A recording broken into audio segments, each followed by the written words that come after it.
Good morning, everyone. So we'll get started here. Presentation just for what we're going to go through today. Just note that we are recording the session, and the recordings will be provided to all of you after the knowledge sharing session today. So if you have to jump out for whatever reason for a meeting, you'll not lose anything. The knowledge share today is just a part of the Well Performance Consortium. It's one of 3 knowledge. So it's this first part right here in blue. So that's what we're doing today. We have a similar one that's also virtual in the end of Q2. And then we have WitCon, which is a hybrid option, so you can join both in person in Houston or online, and that's set for 19th of September. In addition to that, we have these half-day courses that's going through the end of the year. We have already done the one on PBT and phase behavior in Wits and Plus. There's now coming up one in end of April on bottom-up pressure calculations. There's one on RTA in June, one on flow material balance in August, nodal well test, and then we're ending with the DCA and type wall course in December. For those that are interested in joining WitCon in person, so all of you can of course join online, but in person we have a limited number of people that we can accept there. So if you're interested in joining in person before we actually release this officially, just send an email to me. But for those that was at WitCon last year, what it's all about. It's basically a day of what we're going to do today virtually, and we're all gathered together in Houston. Last year we had around 150 people there, 80 plus different operators, and it was a lot of fun. I also wanted to spend just a very quick or take a very quick minute just to give everybody an update on the updated development roadmap for Wits and Plus. So this is basically starting from April, if you like. So one of the most important things, you'll see that in many of the presentations today, is that we've gotten more and more usage of the comparison plot feature. So we're actually doing a complete kind of re-ramp of that to make it faster, more robust, and adding a bunch of requested functionality, which I'm sure the whole community will appreciate. So feel or at least be tuned or stay tuned on the updates related to that.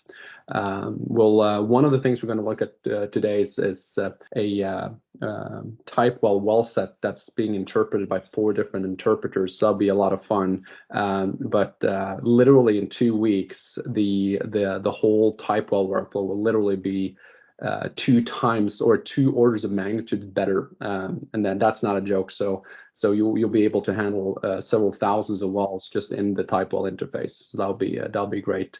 So stay tuned for a lot of upgrades related to DCA, auto forecast, and type well, which you'll see being presented on just after this presentation right here. We're continuing working on the multi-well numerical model. Tons of upgrades that we're working on there. The same goes, of course, on the RTA side to make sure it's getting more robust, and also now being able to auto fit it, a little bit similar to what Mo is going to show later, that we just released a auto fit function to the numerical model, where you can just go in and define parameters and automatically, quote unquote, history match a model within certain ranges. Then there's a good list of items related to just general usability. A couple of things that's been requested by many of you is to be able to have like a well hierarchy to the left, and then be able to sort that by pad name or county or whatever. So that's something we're working on together with kind of what we call consistent filtering. So right now you can set filtering in some of the features, but they're not kind of consistently carried throughout the whole workflow. So to be able to do that together with providing comments when you're seeing things, that's happening over time, etc., and such that you can actually look at how those things are changing when you're in different time functions too. For instance, material balance time, or linear superposition time, or real time. That is something we are working on together with an upgrade of the GIS. And then Graham will talk more about this later today, which is all the upgrades we're working on in kind of the nodal space, if you like, but being able to bulk run a lot of those activities at the same time as there. And I'll leave the rest of the updates to Graham in his presentation. So with that, I'm super excited about presenting the kind of the lineup for the first knowledge share. We got a lot of feedback last year. This is the third year we've kind of done these knowledge shares and gotten a lot of good feedback from them. And we try to make them very relevant using real data. And last year we got a lot of feedback that people really liked these 3 different engineers from different companies analyzing the same data set. So we're trying to kind of double down on that this year. So the first out, we're going to have 4 different interpreters on analyzing the same type wall data sets. They've been given 20 wells, and their goal is to provide a type wall for the oil and gas, so basically an EUR for that. And then I'll kind of summarize in a table at the end kind of the differences and similarities between the interpreters. And then we're going to have a little bit of case studies in between here before we end up with another kind of version of the 3 different interpreters on same data set, but that's going to be an RTA workflow. So first we're going to start with like type walls, so that's monthly data over time. And then it's an RTA workflow. The type wall kind of initiative and the focus of the company has been increased a lot just based on feedback from all of you clients. So we're kind of doubling down on that functionality to ensure that that's getting better and better. So before I'm introducing Kimberly as the first interpreter of that data set, I just wanted to introduce that problem first. So the problem statement is simple. We have 4 different interpreters that are provided the same data set to create a type wall. And you're supposed to create 2 type walls, one for the oil phase and one for the gas phase. And then you should normalize that to 10,000 feet lateral.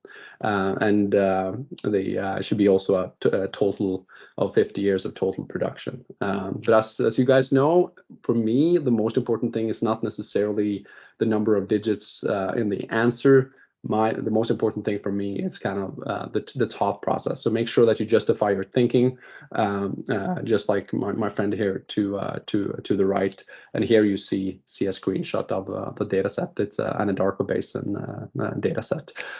So with that, I'm gonna stop sharing. And what was really cool about this was that yesterday I was sending kind of like a reminder to all the presenters to send me their presentations if it was lacking. And then Kimberly calls me. I'm like, what, are we supposed to provide a presentation? And then we just agreed that she's going to actually just do it live in the software. So that's it's going to be fun as well. So it's going to be kind of 3 in presentation format and 1 just using the software with Kimberly. So with that, I'll introduce Kimberly from Ayers Consulting, and she's going to be the first one out on the type wall exercise. All right, hello everyone. Let me share my screen here. Well, here we go. I obviously didn't understand the assignment, but I love doing live demos here. I'll give you 2 seconds of background here to stay within my allotted 10 minutes. My background is in mathematics. My undergraduate degree is in math. So I love that we're applying statistical analysis to type wells now. Love it. And my master's degree is in petroleum engineering. I'm based in the Appalachian Basin, so I'm a specialist in the Marcellus and Utica. It's fun that this well data set is not in the Appalachian Basin, so I'm going to be approaching this from a really general perspective. And I'm going to walk you through what I would do if a client sent me this well set and said, give us a type well as fast as you can. You're going to hear me stating, as a good reservoir engineer does, a lot of exceptions and some items I would go back in detail if I had the time to do so. But the request is to do this quickly and get a efficient and accurate answer. All right, so first here is our well listing. What I like to do first is I don't know anything about this set other than it's not in the Appalachian Basin. I like to cheat here a little bit and go over to the Edit All button so that I can pull up all of my well data and see where it is. Located in the Woodford. Cool, that's fun for me.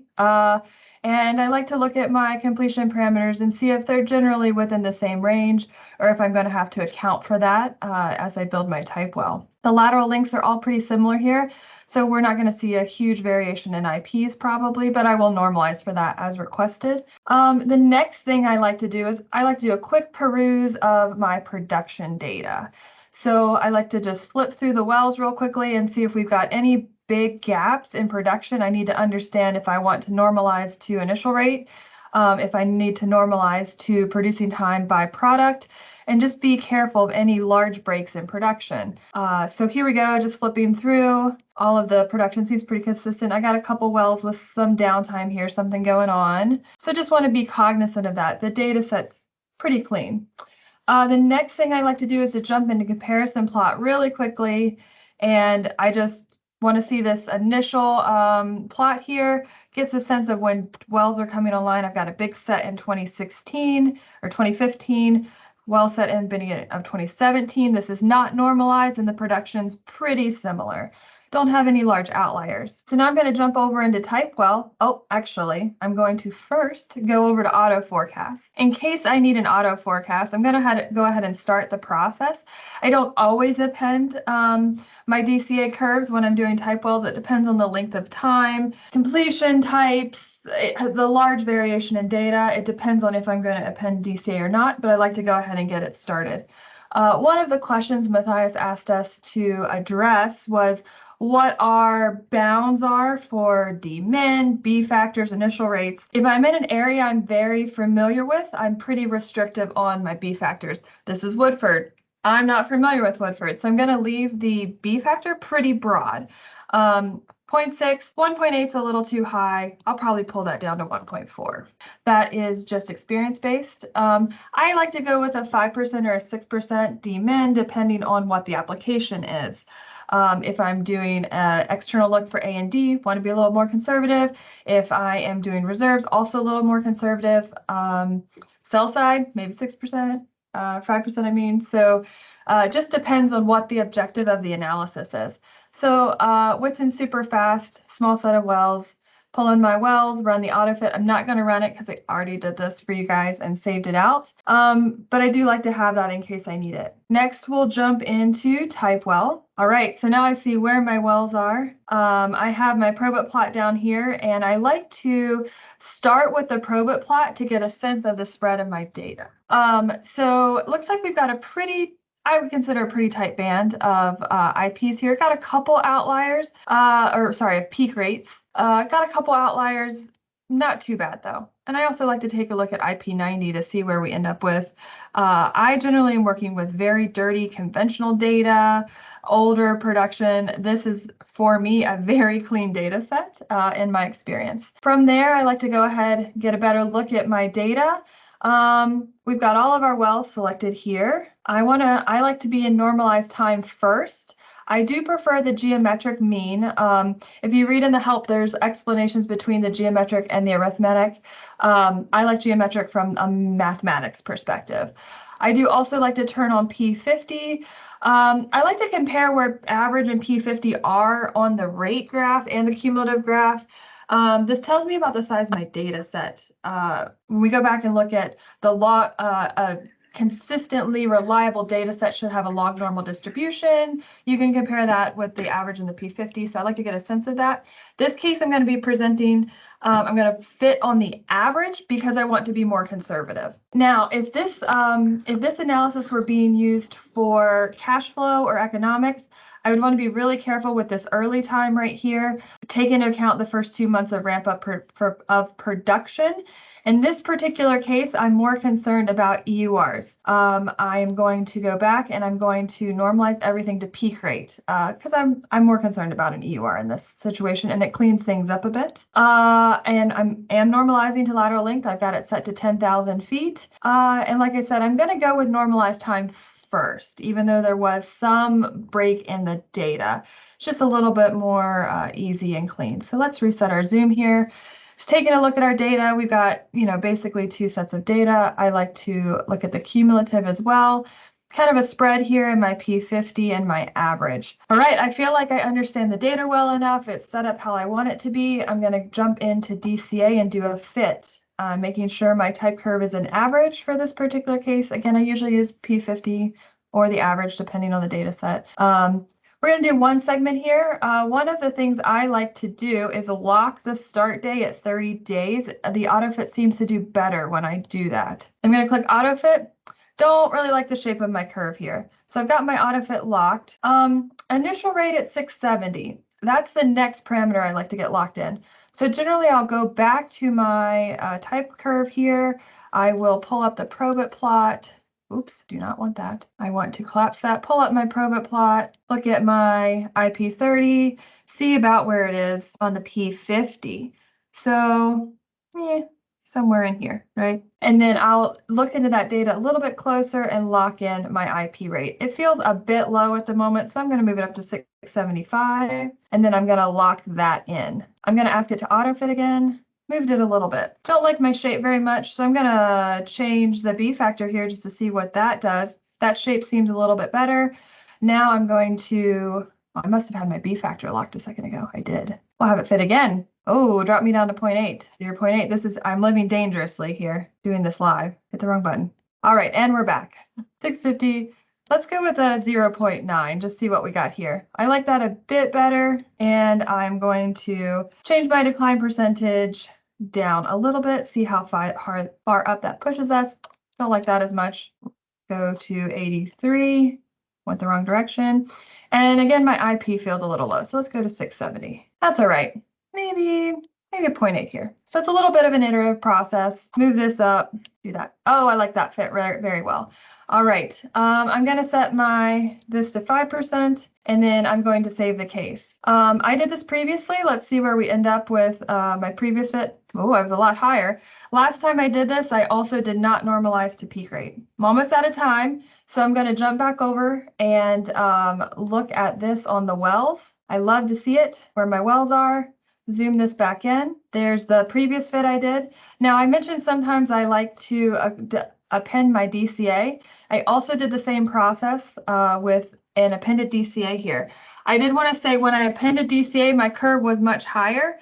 The delta makes me pretty uncomfortable. This tells me I need to go back and probably clean up the individual wells DCA curves, get more comfortable with that B factor to change the delta here. Now, when I switch over, and I really like to look at these on the cumulative, that cumulative band, it really makes me uncomfortable.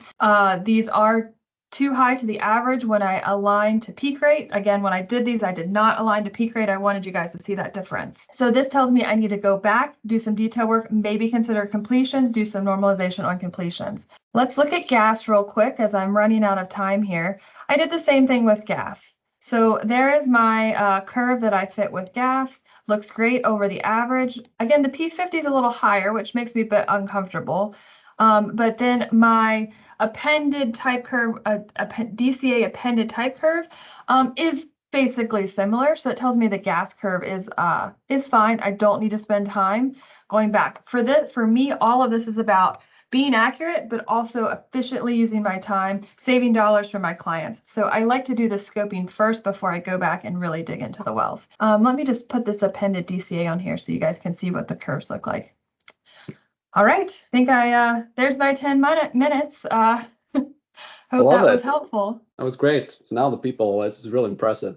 So, you know, the thing, Kimberly, is that you do the demos better than I do, and anyone at Whitson. So it's, for everybody seen me do the demo, they were like, oh, this is so much better. So anyways, it's good to see how good it can be. And I noted down your EURs here, and I'll pull that up in the summary table a little bit later. We're going to just continue to jump ahead, and thank you so much, Kimberly. This was awesome. And next one on our list is Bo. Are you here with us? Let's see. Let's just this huge. Yep, I am here. Excellent. The scene should be ready for you if you're there. You go. Excellent. Bo is with our friends over at Baytex. And he will share his screen right now and work through exactly the same data set. But it'd be cool to see some differences in thought processes here, because I've seen the decks of all the people and the results, so I know there's some differences. But the scene is yours. Awesome. Thanks, Mateus. Let me go ahead and share my screen really quick. So, hello, everyone. My name is Bo Utley. I am a senior reservoir engineer at Baytex. So before I get started, I do have to give Mateus a hard time. You know, when he initially approached me and doing this knowledge share, he failed to mention that there's usually over 100 people in this thing here. So, you know, with the accent, and he's so nice and charismatic. He has a way of getting you to agree to things before you know what you actually signed up for. And so I know it's tactics now, and so I know to be prepared in the future. But in all seriousness, I think these knowledge sharing sessions are great. One thing that I've learned in my career is that you get better with experience and exposure. And I'm just happy to be able to participate in this knowledge sharing and look forward to more in the future. Let me go ahead and get started. First slide here is pretty bare, and that's similar to the instructions that we got for this exercise here. Kimberly did a great job kind of summarizing the objective there. We were given a list of 20 wells, and we're told to develop a oil and gas type well profile for a 10,000-foot lateral well. So, my initial question is, just where are these wells located in the world? So I plotted these wells on the map and found out, okay, we're in an Oklahoma stack producing from the Woodford. These are all Devon-operated wells, 1 mile laterals, 2015 and 2017 vintage type wells. So a good amount of production history with established decline rates. So that's really good. And so after I kind of got my bearings and found out where I am in the world, I went down this whole rabbit hole of other questions, right? What is this type well profile really being used for? Are we underwriting this curve for an investment decision for a new drill? Are we looking at this for a potential acquisition? Are we trying to book reserves? The answer to this question really guide my workflow and ultimately determine how conservative or bullish I want to be in my best case estimate. So I took a very simplistic approach here and just assume, okay, we're developing this type well for a new drill location. So that's kind of the approach that I took going forward. So before I go into the actual steps that I took, there's really 3 broader steps in developing a type well. You have your analog selection, you have the actual constructing the type well profile, and then you have the assessment of the risk and uncertainty associated with that estimate. These type wells can make or break projects, and it's very important to appropriately categorize both the risk and uncertainty associated with those estimates, because those are just as important. So for the exercise today, we're really just focused on the construction of the type well profile. And really the hard part is already done. We were given the analog data set, so that's what I'm working with. So my first step was to forecast each well in each phase independently using decline curve analysis. The example here I have is from the Haley 4H. Typically use a modified ARPS with a specified minimum decline rate. I'll generally auto forecast each well with specific bounds, specifically on my B factor. That's just based on experience there. And then go to each well one by one and make adjustments to those forecasts if needed. Most of my experience has been in Aries or PhD wind, so it took a little bit of adjustment to understand all the little nuances of the short keys, but I would say by the 5th well or so, I got pretty proficient in it, and it's a very slick tool and very easy to use. So the next thing I consider is just my normalization, which is my time alignment, and then my lateral length. I typically, with the assumption that this is for a new drill, I typically do time 0 normalization using calendar months. And I found this beneficial because it does consider your time to peak rate, which materially impacts your economic returns. Although it may not accurately reflect your production decline behavior. The next thing is looking at lateral length consideration. I typically avoid one-to-one scaling based on lateral length. And what I'm showing here in this right plot is the 36-month cum versus perf lateral length. It includes the 20 well set that Mateus sent to us, but also includes all the horizontal Woodford wells within the 5-mile radius. Assuming most of these wells are mostly homogeneous and the heterogeneity isn't that much inside that area of interest. And so you'll see that there are a few 10,000-foot wells that have been drilled in this area. And so I'll always keep that in mind when I'm developing my type well profile. And if I am to use scaled estimates, I will always benchmark them with the actuals if I have them. And then the other thing is just trying to avoid the survivor bias. So, you know, as I forecast each well individually, I'll post them on with the actuals and make my curve fits on that aggregate case. Next, I'll go into the actual type well for the gas, the major phase here. And this is the scaled EUR. So I have a P90 average and P10 of about 9, 13, and 18 BCF respectively. A pretty tight band on the profiles that you see there. Again, I'm showing a 36-month cum gas versus perf for lateral length. And the first observation is there's just a huge band of a huge distribution of recoveries amongst the analog well set as well as the broader well list. And so if I look at the recoveries for the 10,000-foot wells, it may not support a one-to-one scaling. Not sure if you guys can see my cursor, but if I look at 36 months from my curve fit, which is about 1,000 days, I see that my P10 is about, I would say, 6 BCF, which is outside the scale there. My average is about 4 BCF, again, a little bit aggressive compared to the other 10,000-foot wells in my area of interest. And then my P90 is about, let's call it 2.5 to 3, which is in the realm of at least one data point has reached that. So, you know, I'll always keep that in the back of my mind as I develop my profile. Maybe a one-to-one scaling isn't appropriate. And if I am using one-to-one scaling, maybe somewhere between my P90 and my average is probably more appropriate where I want to land. My next step would be to you know, contact support. You know, if I needed help with being able to perform nonlinear normalization. For this example, I did not do that. I do have a full-time job, so decided to just go ahead and roll with the kind of linear normalization and just consider that may be more of an aggressive estimate. So I have what my target is in the upcoming slide.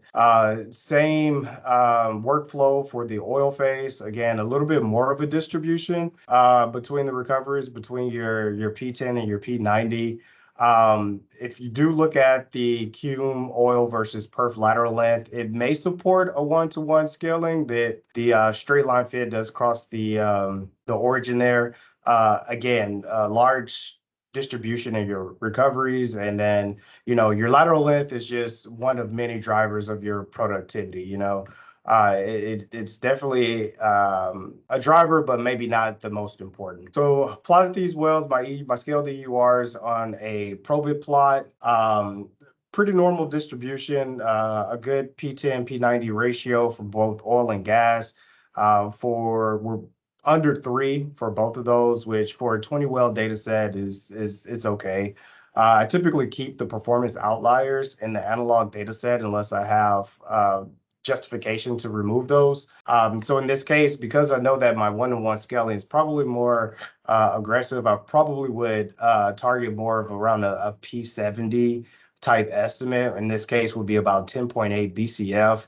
And then I would keep the oil gas ratio consistent with the representative analog data set, which is about 218,000 barrels. So if we go to the type well profile, looking at the ARPS parameters and the EUR recap, I have about a 7 million a day IP that's repping up at 1 month, 1.25 on my B with initial decline rate of around 53% on the gas. That gets me to about 10.8 BCF for the oil, peaking out around 550 barrels a day, B factor of 0.8, initial decline rate of 80%, and 218,000 barrel. And so what I'm showing here is just how the type well profile that I'm targeting compares to the scaled volumes, showing my P10 average P90. So from a scale point of view, it does look a little bit conservative, but again, I'm just a little bit of concern about that one-to-one scaling for these wells in particular. If I look at just how that profile compares to just the raw volumes, again, obviously all the wells in our data set are 1 mile laterals. We're creating a type well profile for a 2-mile equivalent. So you can see I have about a 1.78 factor from my average to my 10-mile lateral. Assuming a 1-to-1, that would be more so of a 2. So I'm a little bit conservative on that. And then for my oil, about a 1.8 scale up from my average. So that's all I got for today. Excellent. Really, really good. Oh, that's really cool. Let's see. I also see that from my little summary table here, very, very similar results. I think also to Kimberly. So that was awesome. I really appreciated how you also showed how you use the probit plot there actively. So that's really good, especially for me. That can't you tell before you joined Baytex, Bo? Can't you tell the audience where you were real quick? Such you've been exposed to a lot of this before. Yeah, for sure. So for the past 8 years before joining Baytex, I was with a Ryder Scott company. So very familiar with a lot of different basins. So I've had experience in the stack. So obviously that has some bias in my mind of, okay, I expect recoveries to be around this range. So that always goes into kind of your workflow. Excellent. So with that, we're going to jump to the third interpreter, Adrian Morales.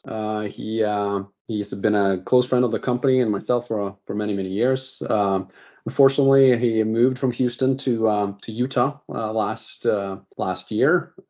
So with that, Adrian, would you like to share your screen real quick? Searching if Adrian is actually able to join the call. He sent his slide deck, so but I see he's not on the call here. So with that, actually, we'll jump to Paul from Enerplus as we're waiting for Adrian. I'll text Adrian here, and then we'll just reverse on the order there. And there we go. So Paul is from friend from Enerplus. I've known him for years. I think he actually had. Didn't you have the well performance book by Curtis Whitson in school, Paul? Yes. Yeah. Ages me a little bit.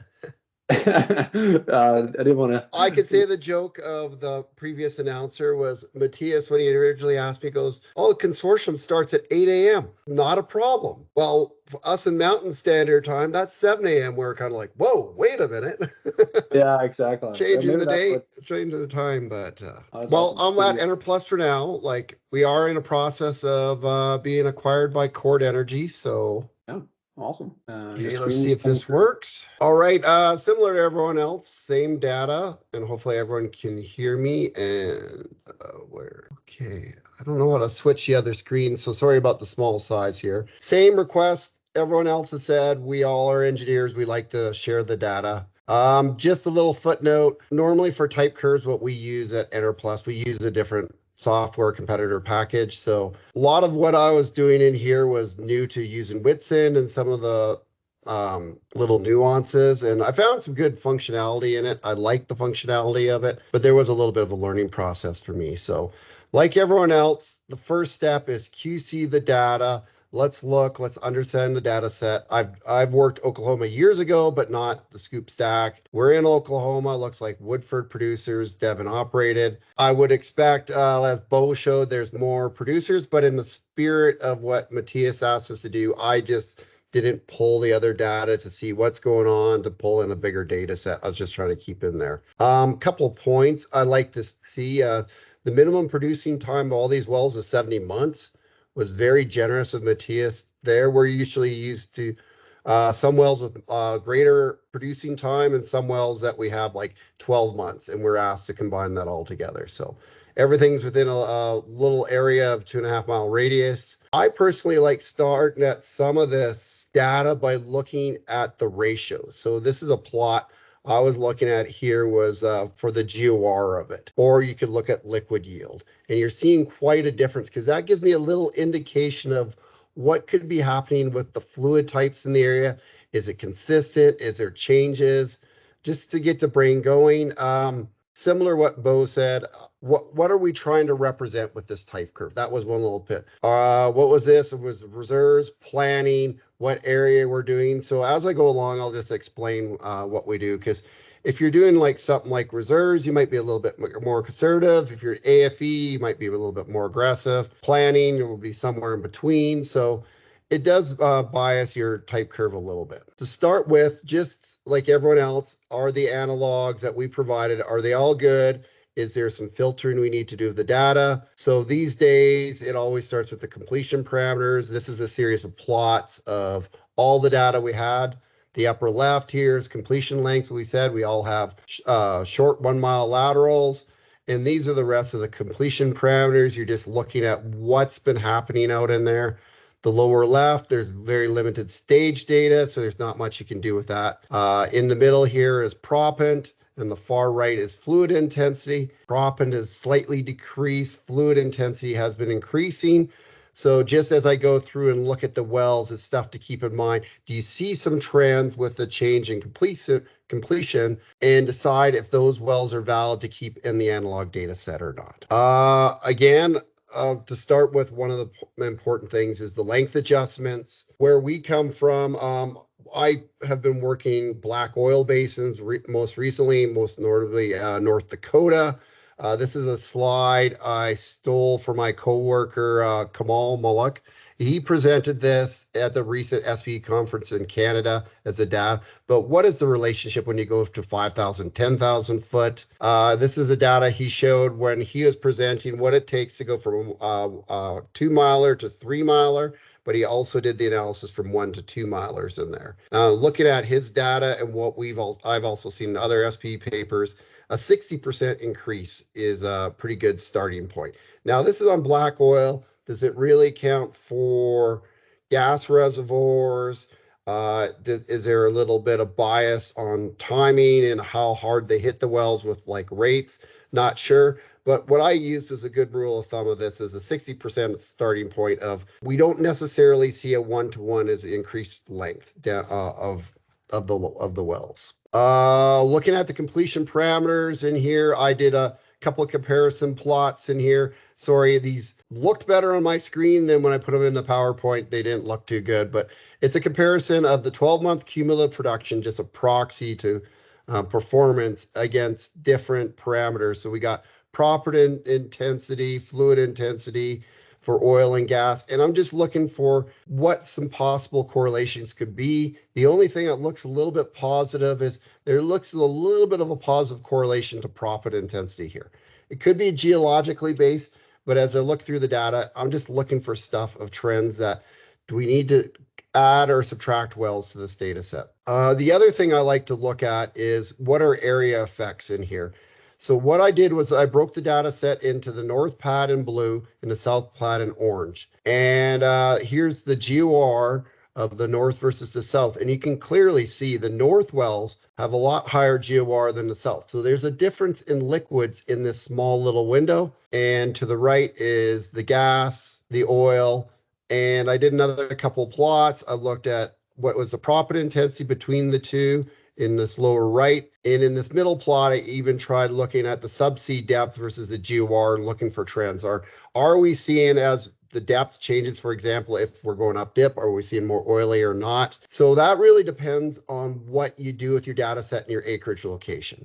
So if you're going to be drilling more, if you're looking for representation and you're going to be drilling more north of this, then I'd be anchoring more in the north wells. The south, I'd be more liquid rich. But for this exercise, I assumed we're drilling in the middle. These are analog data sets, so I just average it all together. But it's something to kind of look at. Do you see a regional change in fluid types, and is your data set appropriate? Then, of course, when I was playing with this late last night, I did a lot of that this previous slide here in Excel, and I had the data going back and forth. Then, of course, I'm playing around a little bit in Witsend Plus, and you can do a lot of these same slides in there. So that's just a good to know in here. One of the other factors we look at pretty closely in our organization is outside inside wells.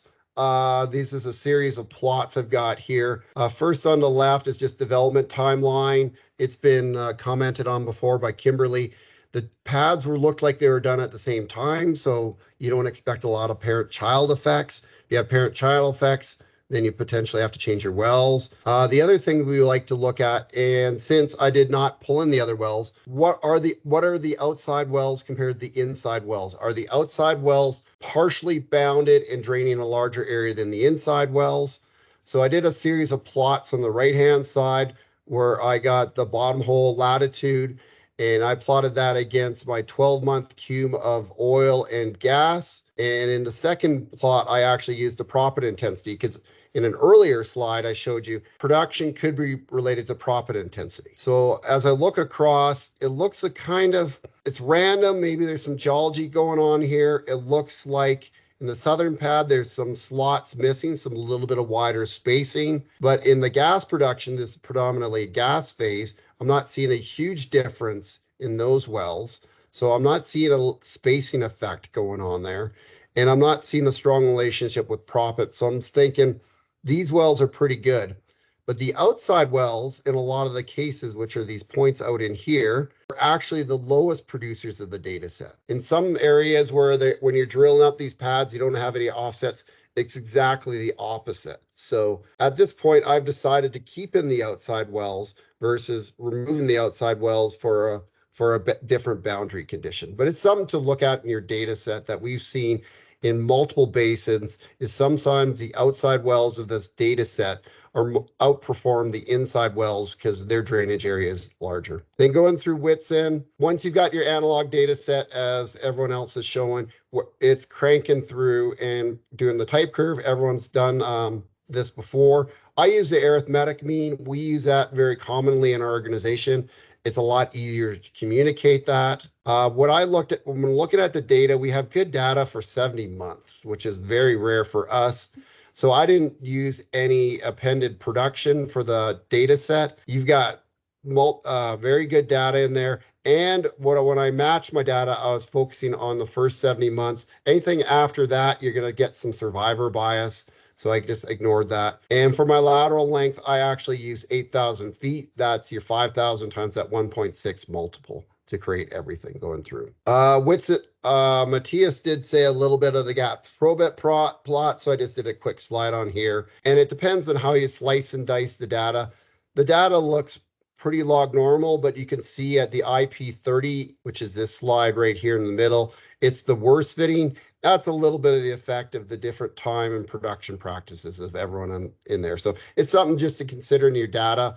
I'm not normalizing for a start rate in here. Then I went through and created the type curve match. Now, my philosophy on this is I did not normalize to peak rate. I was trying to match the average production curve, because everything in my organization, what we do with type wells is we're using the type wells to generate a cash flow forecast. So what I do is try to match the rate production, but ultimately the key match is on the cum, because the cum is what going to generate your cash flow profile in your economic software. So what we've got here is a little period of approximate flat production. This is rate cum production, then matching the life.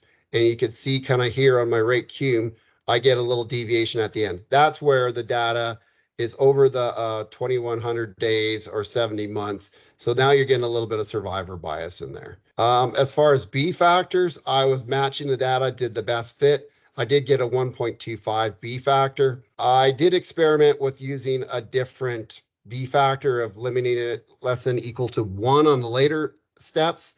And the difference was minor in there. So we have enough data control to go over there to keep it in a reasonable range. And the final factor is, I'm not familiar with this basin, but what we see in a lot of oil, just to be a little bit conservative at the end, I go to a final decline rate of 10%. It will not make a big difference in cash flow profiles. That's all driven by here. It'll just be an EUR number at the end. So also did a comparison here. This is of the 3 different ways we could do it.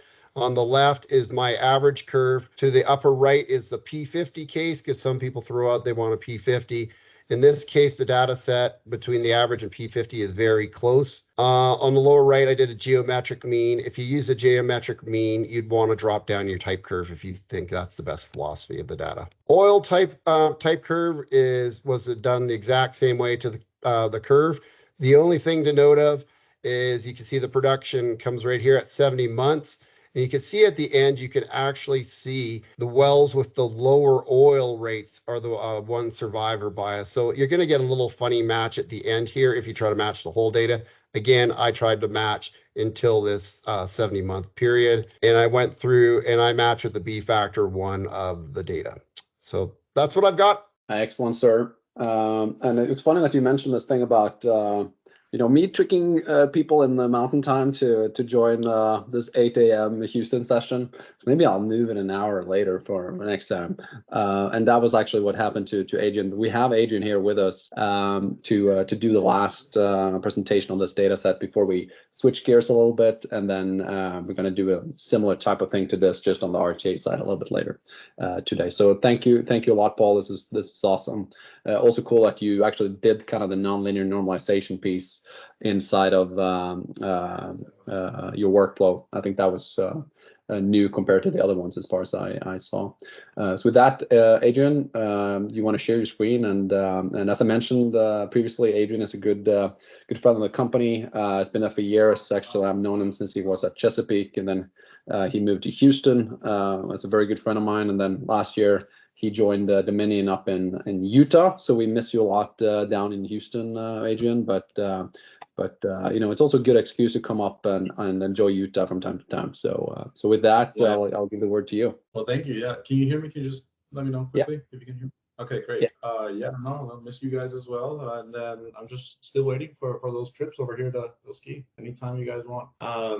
Yeah, again, sorry for being late. I knew it was first thing in the morning, but I forgot it was first thing in the morning. So anyways, get on with this. So the objective here was to create those 2 type wells. I think most people have already kind of like done the recap on what are the objectives. So mine is pretty straightforward. Hopefully I took a look at it in a little bit different way than some other people. I've been able to see the other presentations, but let's get on with this. So basically 20 wells, central western Oklahoma, Anadarko Basin, stack or the scoop stack, several formations that were targeted. However, when I take a deeper look into the wells and into the information that's available, I see that most of them are landed within a very tight TVD. So the target formation is probably quite similar for all 20 wells. They were put on production in 2 different segments, 2015 and 2017, with the average lateral length of about 4,700. I did notice that if we take a look at the average min and max of proppant per foot and gallon per foot, that there was a little bit of a difference, and especially in the fluid side. There was almost double on the max end. So that makes me think that there were some completion testing going on. So if we go any deeper than just a very macro view, things could get messy very quickly, trying to like degloss all the different layers of testing that were done here. So I just decided to keep them as lumps here. I was able to catch a little bit of the diagnostic plots that were shown. Again, I also saw those obviously changing GOR profiles from the 2 different sections. However, I decided to keep them consistent. I decided to keep them together because I do think that the oil portion is kind of like converging on each other. If we take a look at this is on days on the top and compared to dates at the bottom. So there is a little bit of a difference in the gas trend. I do think that there is a tendency to kind of like plateau for the 2015 wells compared to the 2017 wells here. But I still decided to keep them fairly consistent because my B values, if I tried looking at them separately, didn't really change much. There was only one that gave me kind of like an outlier B value in R. So I also decided to go about it with the auto forecasting approach. And using the auto forecasting approach, I wanted to do that because I wanted to prevent some of that survivor bias. I didn't have a lot of data to work with, so if I got rid of months after, it was going to be maybe like 2 years or a year or 2 years of production that I would be getting rid of. So I really wanted to keep those data points. I mean, we didn't have a lot to work with, so I decided to auto forecast the individual wells and then use the auto forecast to generate my type curves. And then I generated 2 type curves based on that methodology. And I'll get into those 2 different types. So the type curve number 1 is just using the default boundaries set within Whitsun. I'm not very familiar with the area, so I just kind of let it run with the default boundaries. That gave me an ARPS exponent for the gas of 1.37 and for the oil of 0.87. Just on face value, from experience in horizontal and conventional plays, a 1.37, I would probably buy it for a totally unbounded well, a parent well, in a good area. Now at the moment, I'm working a lot of vertical wells, vertical gas wells out here in Utah. So a 1.37 is not uncommon because we have stacked pays. And if you go back to literature, any B value above a 1.5 or just higher values are pretty common in stacked gas pays. So I hyperbolic decline, annual decline rate of 60% for gas and 80 for oil. I have the summary of values here, and I'm going to show the cumulative volumes here in the next slide. We'll go back to these cumulative values to this summary and in my last slide where I do a summary of the two approaches. I'm also hanging production on the peak here. And then, so this is what will look like. We have in solid line the P50. I am just to mention, I am using geometric grouping here because I wanted to get rid of the extremes, the low and the high extremes. So the geometric approach uses a product value of all the wells instead of just an arithmetic sum and division. So it just kind of brings those extremes a little bit closer together without having to get rid of those extreme values. We have a P10 here that lies nicely above in this upper section of wells. So and here we start seeing a separation of maybe there's a group here and maybe there's a group down here. So given more wells and a little bit more time, then that would be something interesting to consider. Should we separate these upper wells compared to these lower ones? On the oil phase, they are fairly similar. So for my type curve number 2, I went into the auto forecasting results, and then I started to limit my ARPS exponent just a little bit. I brought it down to 1.5. This really limited, I believe it was 2 wells that brought those 2 wells a little bit lower. It doesn't look like a big difference here yet. But when we look at the results at summary, and we're looking at this ProVit P10, P50, P90 summary, that's when we can really see the differences, and they're quite big. And those differences they just mean when do you use each approach, and I put a recommendation when I would use those two. So our ARPS exponent reduces a little bit to 1.33, so 1.37. Oil stays the same, 0.87. And the other big thing that I did, I limited the effective decline rate, so the terminal end to 10%. That's something that I have been used to in working with, between 5 and 10%. Previously, it was 0%, so it just allowed the curve to extend out for 50 years. And this is what happens. So again, using the geometric mean, we have these lines a little bit closer together now, because now I'm limiting that 10% decline rate. I'm limiting the B factor to something that I'm a little bit more familiar with. Again, just to full clarity, just because I'm familiar with a B factor and a terminal decline of 10% doesn't mean that it's the right number to use in every area. This is the first time I do any for this region, so just working within what I feel comfortable with at the moment. We see that the lines fit pretty nicely. What I really liked about this one is that as a P10 in a 20 well, let's say data set, you should expect, let's say it's nice to see 2 wells above the P10 and 2 wells below the P90. 20 wells, P10, P90, should expect 2 of them out of range. So that's nice on the gas side. Oil, it didn't really look that way, but it's okay. And then finally, I wanted to just kind of like put everything together. When would I use one over the other? Well, if we take a look at the type curve 1 compared to type curve 2, and we take a look at the P10 over P90, we have a 2.6 compared to 2.65. The difference, the ratio doesn't really look like a whole lot, but the implications on the P10 especially really moves this line up and down quite a bit. So in our R squared also kind of increased just a little bit from 0.89 to 0.9. You got the probit min at 13,000 for type curve 1 and about 10,000 for type curve 2. Now here's where we have the big difference when we start looking at P10s, and obviously that's up here on this this point, P10 for the red line, which is our type curve 2, and our P10 for the blue line, which is our type curve 1. So if we take a look at this, the slopes don't really change much, but it's changing the position of that line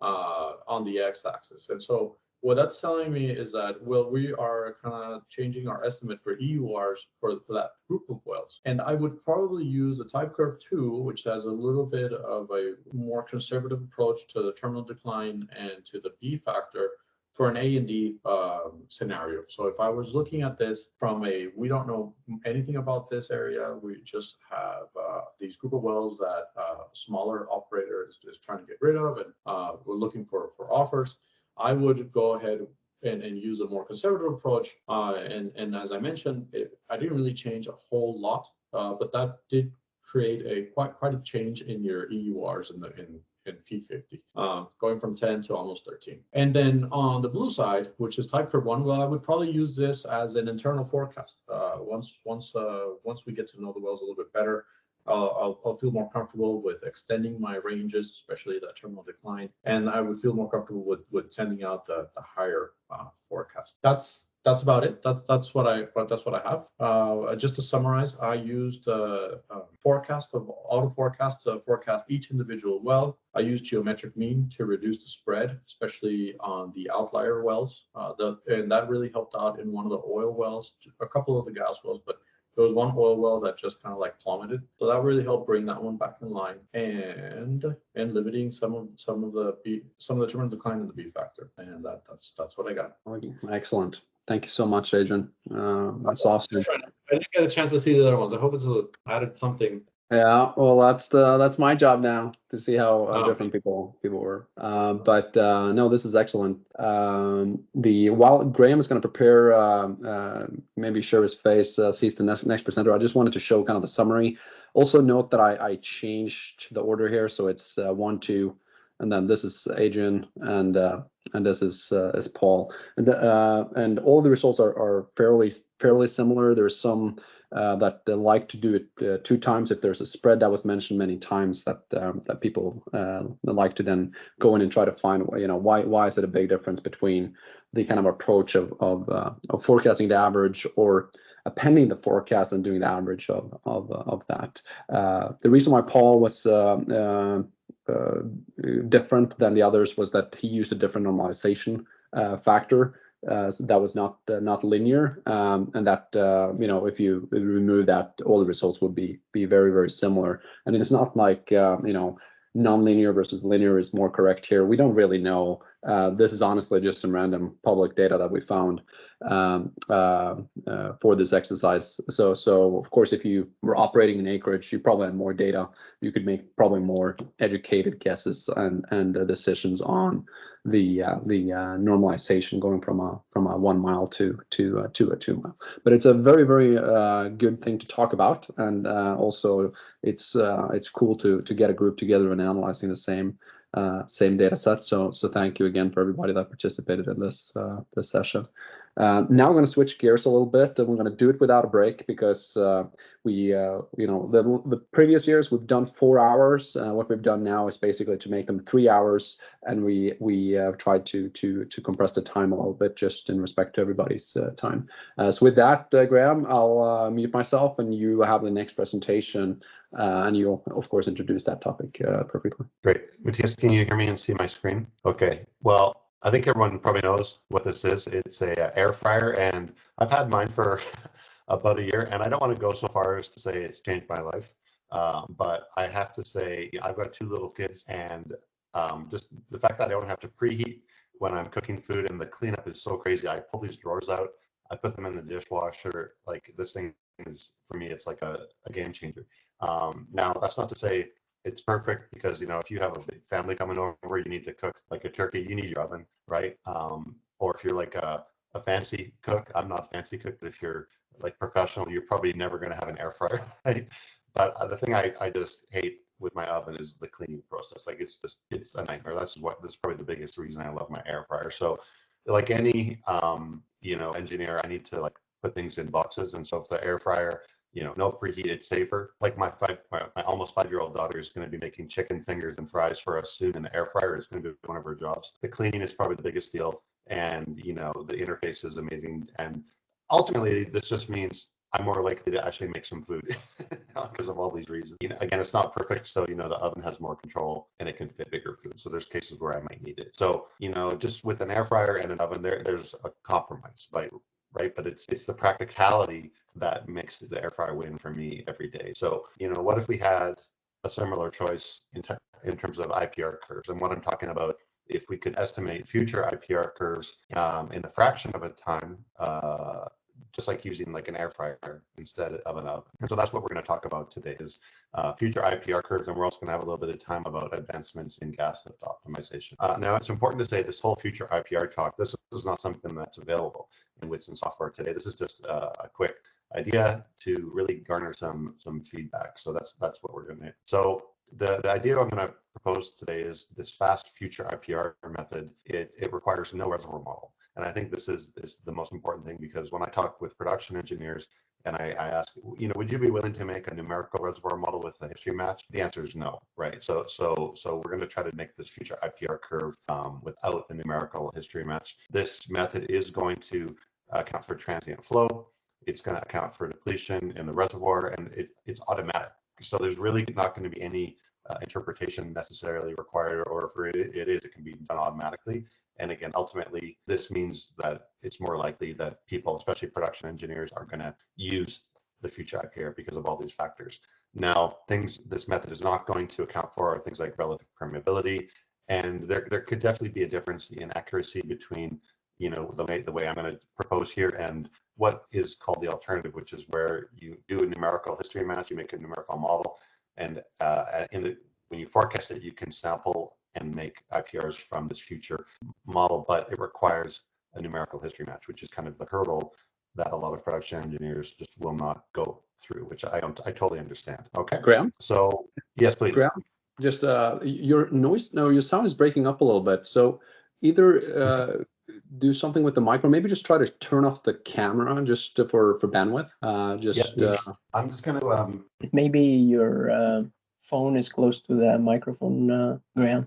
That could also be. I think I have a solution here. Just hang on tight. Is this better, Matthias? Can you hear me? Still the same. Just try to maybe remove your phone from the microphone, and just remove the camera. See if that helps. Is this any better? I still get better. No, still the same thing on the audio. Okay, I'm going to just change the input here. How's this, Matthias? No, unfortunately, it's still the same. I changed microphone inputs. Yeah, I don't have a solution. I can leave the meeting and come back real quick if we want to try that. Yeah. Maybe did you try all the microphone settings there? Yes, here. How's this? Is this any better? Mo, maybe a little bit? Yeah, slightly better. And we can hear you. It's just that it breaks up a little bit. Are you sure your phone is not close to the mic somewhere? Yeah, my phone is 6 feet away right now. Yep. Yeah. Okay, let's just try that. That is probably good. Thank you. You guys can still see my screen, right? Okay, so what is an IPR curve? I like, IPR means inflow performance relationship, and I like to think about it like the throttle on your car, right? The more you push down this, the more power your motor is going to make. And when you push on your throttle, you're opening this throttle body, letting more air into the motor to make more power. And so, if we were to plot the position of our foot on the throttle, if we're just idling, we're not really making much power. And if we are wide open throttle, if we have our foot floored, we're making all the power we can make. And this curve represents that relationship between the position of our foot and the power of the motor is going to make. Now, a well has a very similar relationship in terms, we call it the drawdown, right? And so if the well is shut in, we have no drawdown, there's no rate. And if as we increase our drawdown, we hope that our rate is going to go up, and then we have our absolute open flow rate at maximum drawdown. So this curve helps us predict what the rate will be at different drawdowns. And usually we're not talking in terms of what we can be talking in terms of drawdown, but more likely it's our bottom of flowing pressure versus the rate. And this is what an IPR curve is. Okay. Now there's some simple equations to represent and create these curves. I'm showing like the simplified versions today. So if we want to predict our oil rate, we have to estimate what the well's productivity is. It's this J, and then we need an estimate of the current reservoir pressure and what that bottom of flowing pressure is. If we go below the bubble point, we have a slightly different version of this. And for gas, it's very similar. If we want our gas rate, the C value is basically like the productivity index for the well. And then we have our current reservoir pressure and our bottom of flowing pressure. So this is slightly modified with a pseudo pressure for some versions as well. So the workflow I want to propose here is we're going to import our rates, our flowing pressures, and our well bores, and a lot of everyone on the call is probably doing that automatically right now. And the next thing is we'll calculate our bottom pressure. So that's probably being done automatically as well right now. The next step is to perform our flowing material balance. And this can also be automated and batch run for all your wells. So just to review the flowing material balance, the interpretation is we try to find the most shallow slope we can on this flowing material balance curve. And that estimates what our contacted oil or gas is in the reservoir. One of the important outputs of this interpretation is this black line, which is our average reservoir pressure. So initially the well might have 3,000 pounds before any production, but as we deplete the well, we estimate our lower and lower reservoir pressure all the way until today's reservoir pressure. So this is a big important piece of the puzzle for this workflow that we're going to be using in a minute, average reservoir pressure through the well's history. So after we run the flowing material balance, we're going to plot average reservoir pressure, just like I showed you on the previous slide. And we're also going to plot the well's productivity, or those C and J values that we get from the IPR. So this is a real well here, so we're plotting its C value. And again, we can summarize the C and these J values almost like a summary of the well's permeability of a fracture half length. It's this bulk productivity number that we're getting here. So when we plot this, we get this change. And this is one of the differences with conventional and unconventional wells. In conventional wells like high perm, 1 mil at RC, we reach boundary dominated flow in a few weeks, in a month. And once we're in boundary dominated flow, this line is very flat. The well's productivity is pretty constant into the well's future. But in our wells, where we're in transient flow for years, this productivity is not flat, and it's changing. It's going down slightly all the time. So how do we calculate this C value? Well, if we're trying to solve for C, we take what is the well's rate that day, what is the well's bottom flowing pressure that day, and what is the average reservoir pressure on that day for the well. Well, we're not going to shut the well and do a buildup. We're not going to calculate average reservoir pressure that way. We're going to get it from the flowing material balance. Okay. So once we enter these in, we can calculate the well's productivity every day through its history. All right. So once we've done that, now we're simply going to put a forecast, a trend line through the well's average reservoir pressure and through its productivity. Okay, just an empirical decline. And so here, like, you've got your productivity, just going to put a simple decline through it to predict that going forwards, and take the well's average reservoir pressure, do a forecast on that. And once you combine these trends, reservoir pressure, productivity, you can put them together at any point in the future and produce an IPR curve. Okay, this is the air fryer version of future IPRs. It's practical. It's not perfect. It's just an idea to put out there to get some feedback. Okay. Again, the workflow is something that most of us are doing already. It's just potentially adding a couple automated steps, and the whole, again, making this automated is part of the value proposition. So again, no reservoir models needed. Kind of handles transient flow in that we have a changing productivity in the well's future. It's kind of handling depletion as our average reservoir pressure continues to decline. It can be done automatic, and ultimately, again, more likely for people to actually use, not accounting for well perms. And there could be some accuracy differences between this method and a true reservoir simulator-based IPR method. So coming back to our oven, there's cases where this is needed, right? If we're cooking a huge turkey, but there's consequences that go along with using the old way, the oven.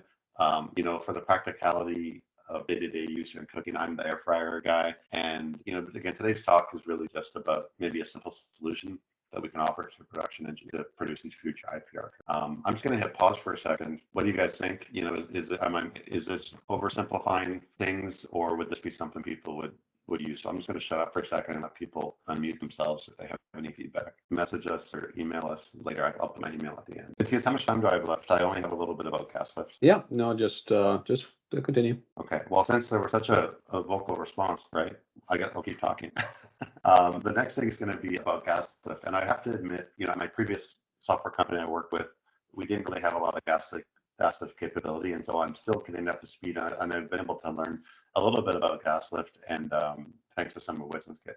Let's imagine that this well and our tubing is full of oil and water. There's no gas, and we've got 2,000 pounds bottom hole flowing pressure. All right, that's scenario one. The next scenario is we introduce into the oil and the water. Do we think that the bottom hole pressure is going to stay at 2,000 pounds, or is it going to go? Is bottom hole pressure going to go up, or is it going to go down? Well, the answer, the bottom hole pressure is going to go down, and the whole point of adding gas into a liquid column is to reduce its hydrostatic pressure gradient, right?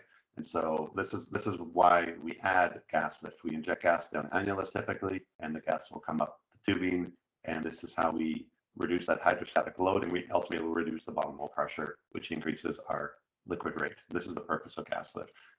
Often there's valves that will be used to get all the way down to the bottom, but this is the end goal. If we were to plot our bottom hole flowing pressure as we inject, no gas lift, or if we inject more and more gas lift, higher gas lift rate, we can see that when we have no gas lift, we may have a very high bottom hole pressure due to that pressure gradient from just oil and water in the wellbore, high bottom hole pressure. But as we increase our gas lift rate, our goal is to lower the bottom hole pressure, add some more gas lift, add some more gas, and ultimately we're going to hopefully land our lowest possible bottom hole pressure we can get at a particular gas lift. Now, if we keep increasing that gas lift rate, we actually increase our bottom hole pressure, we don't want to do that. And that's because all that gas that we stuff down the annulus for gas lift, it has to come back up, and there's a friction component that gets introduced if we have too much gas. So we're trying to avoid this scenario on the right. Now we can convert this bottom hole pressure trend into a rate trend, right? If we use an IPR curve, we can predict the rate of the well at each of those bottom hole pressure, and that's what this green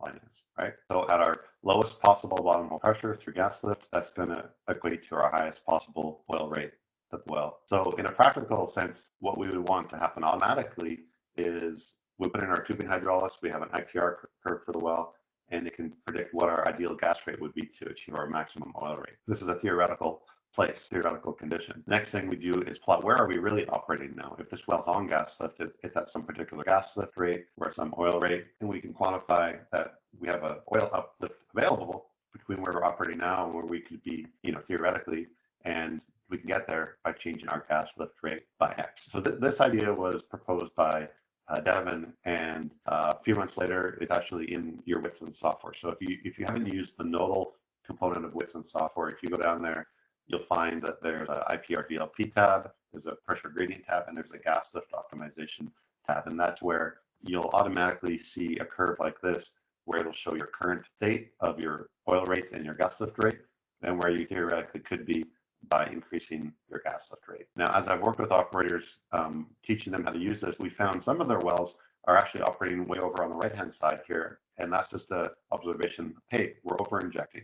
Okay, this happens, right? And so this is a quick diagnostic. So I want to highlight the fact that this is something you can do right now, and this is all driven by operators. Now, you might be thinking, well, Graham, this is just assuming poor boy style gas lift, that is forgetting about all the valves. Well, actually, that's something that is built in here as well. So if we're injecting at a valve that's very shallow, at a top valve, this is our curve. And as we get deeper into a lower and lower valve, we can see what the response would be from the well, not only changing our gas lift rate, but by opening a lower valve by changing our casing. And so this kind of, again, as I've been learning about gas lift, I've come to the realization that there's more than one way to optimize gas lift. If we're only injecting at a shallow valve here in black, we get this curve in black down here, and there's not a lot of rate change available through a gas lift rate change. But if I'm able to lower my casing pressure and get down to the bottom valve, now I can go from this black location up to this purple line. I could get a big significant increase in my oil rate, and there's even more uplift available changing the gas lift rate then. So, really, what's next? Who cares? Well, my question for you is, if this kind of gas lift optimization is something you think you or your production engineers would use, just reach out. So we can book a chat, got some videos, or we can even just do a half-day session with you guys one-on-one. So that's what I wanted to just cover real quick. Here's my email, and I appreciate this knowledge sharing session. I always learn something. Appreciate it, sir. Very, very good. There's a couple of Cody asks if there's a exportable report that can be sent to field operators. So Graham, your job will be to follow up with a friend, Cody. Yep. And then Brian wants an air fryer, so that's good. And we're going to jump from one of my colleagues to another. Next up on the list is our COO, Mo. He's going to go through 10 tips in 10 minutes. We'll see if it becomes 10 minutes, but at least the floor is yours, Mo. So Mo is one of my very, very good friends, as well as being the the COO in the company. And as all of you know, at least if you've done a lot of support, Mo and I are always or very often there and are kind of the gatekeepers on some of the things that get into the software and what's being prioritized. So Mo, with that, just go for it. You're muted, Mo. Yeah, sorry. Hey, thanks for the introduction, Matthias.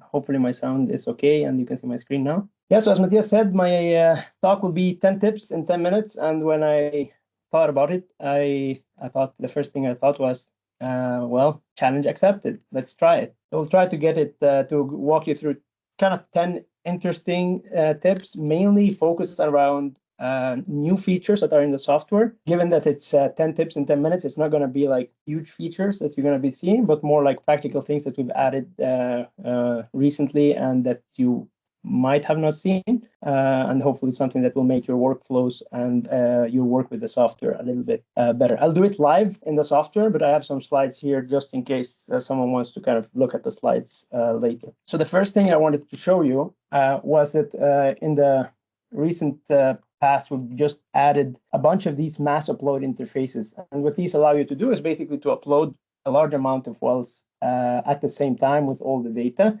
All of you should be familiar with the Whitson template. We've had the EnerDeck, Prism, drilling info formats for some time. And very recently, we just added GeoScout and AccuMap formats. And actually, interestingly enough, I think last week or so, also Well Database, they created an export format directly from Well Database, which you can pull directly into the Whitson template. Also, one of the things that we've added, that's maybe more for Matthias and I than for anyone else, but basically now if you want to just upload an example data set, you just want to try a quick example, you don't have to figure out, go to the manual and download it. You have it here under the examples and you can just click on upload here, which is what I'm going to do. And it basically will upload your data set. So here I'm uploading the Eagle 4 data set from the SPE data repository, and it will be uploading. It's loading now. It's uploading 11 wells with all its production data, with all the well properties, and also including wellbore configurations, etc., for calculating bottom hole pressures. So now that I've uploaded the wells, one of the things that many people have kind of complained about is that when you upload wells into Whitson Plus, to generate your black oil table, to generate your PVT table, to start doing any type of analysis, you need to provide, for example, a GOR. And with that GOR, we use the equation of state to generate a phase envelope and provide you with the PVT properties. One of the most recent functionalities that we've added related to that is that you can select the wells here in the well view. You see here, I have the 11 wells that I just uploaded.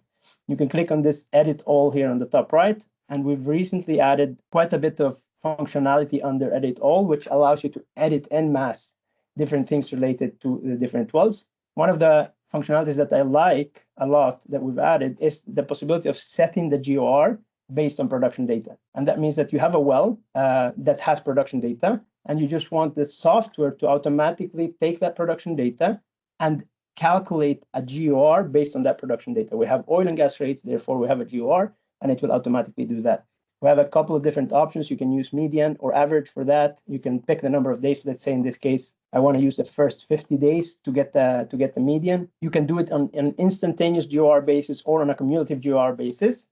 And if you have separator GOR instead of total GOR, then you can do that as well. So if I do this and click save, what's going to happen is that it's going to basically look at my production data and automatically set the GOR for each of these wells. Automatically for me. So if I go now into the calculations overview here, just wanted to show you that, I should be able to see that there's some calculations that are ongoing. That's on the top right here. I see that I have 11 PVT composition calculations that are ongoing right now. And that's basically a good overview that some people have asked for, because sometimes you launch a bunch of calculations and you don't know what's the status on your calculation. So that's a very, very nice thing to have there. Let's see. I go to PVT here. Maybe I have to refresh.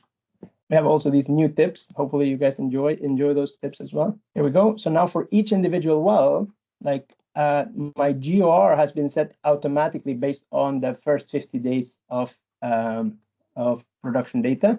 If I go to any other well, I'll see the same. The GOR here, 287.65, has been set based on the first days of production data. So that's done automatically, and it's very helpful if you have a bunch of wells that you're uploading and you don't want to have to figure out what's the initial GOR for each of the individual wells. In a similar fashion to how I did the setting of the initial GOR here with the edit all, I can also ask the software to run a certain amount of calculations in batch, like for all the wells together. So here I've selected all the wells. I could select also a subset of those wells, and I'm going to click on run here, and you'll have different options. PVT, I don't need to do it because it's been done already. But let's say I want to calculate bottom hole pressures for all of my wells. Instead of having to go well by well, you can obviously do this also through the external API. But here you can just click this, and it will launch the calculations for all the wells. Again, reminder, you can get the calculations overview here on the top right, and it will tell you how many calculations you have pending. And then you know that you have, okay, 2 calculations that are pending for BHP since I launched it. Okay. One interesting thing that we have is that if you want to look at the properties for each of the wells, you can go and edit all here. And then you go well, reservoir, and completion, and you'll see basically a table of the different properties for the well, reservoir pressure, all the completion properties, etc. Let's say you have an attribute that you don't see here, but that you would like to add. That's what we call custom attributes, and that you can do by going up to the right here, custom attribute. And let's say in this case, I want to add the operator who operates these wells, which is not available right now. So I could just say I want my attribute name to be operator.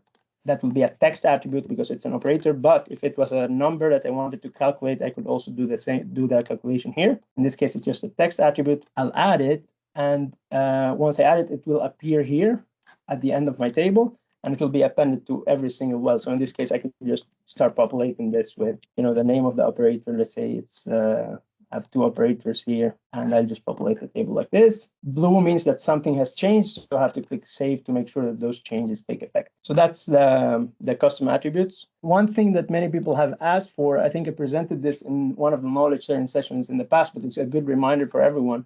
When you have a long well list, many of the customers, most of you guys have hundreds of wells in a given project, then you want to filter that well list. And that you can do if you go to the wells view. You can click on this, and you'll have the filtering capabilities here. We're adding the possibility of filtering on multiple properties here. Let's say you wanted to filter on that operator that I just added. You can filter, say, okay, operator equals ABC, and then you get, instead of the 11 wells that I originally had, now you get a list of 6 wells. And the neat thing about this is that this filter now will track you, will follow you throughout the software. So now if I go to PVT, I have my well list here at the top, and now it's only 6 wells instead of the 11 wells that were originally. In your case, it might be 10 wells instead of the hundreds of wells that you have in your project. And I could always just change the filter from here directly, from the well list at the top. Just click on this small filter here and remove that. Okay, so that's the filtering functionality. In general, you can also group. You can select different wells and group them in different into different groups and use those groups. Now that we're done, now I'm going to stop talking about like kind of the general well overview, but I'm going to start actually doing some analysis. And what we want to do is that we want to do analytical RTA, just a classical analytical RTA that we usually do. But I want to do it in a little bit special way. These wells all, if I go to any of these wells, for example, here, I go to the production data, these wells all are multi-phase wells, producing GORs in the 300-500 range. And I would like to do the analytical RTA not on oil or gas, but I'm going to do it on total reservoir fluids. The way I can do that, I can go to a given well. Let's say I take this second well here, and I go to analytical RTA. By default, it's going to pick the oil phase if that's present, but I'm going to change this from oil to total reservoir, and then it's going to basically have do the calculation on total reservoir rates. And the way that's done, I can just show you quickly on the slides. It's using PVT and the bottom hole pressures here, and that's the details are provided here in the user manual, how the calculation is done to come up with the total reservoir rates. So now I'm not doing it on oil or gas, I'm doing it on the total reservoir rates, and I can just click auto fit for it to fit like the best fit that it can find to this data. Now, if I wanted to do this for all the wells, I can do it with the edit all functionality like we talked about. So I could go wells, select all of them, edit all, classical RTA, phase. I'm going to change the phase of my classical RTA for all the wells from oil to total reservoir rates. Save that. Now that's saved. And I also want to run an autofit for all the wells. Instead of having to do that for the 11 wells, I can do the same, run and go to classical RTA autofit. And that will be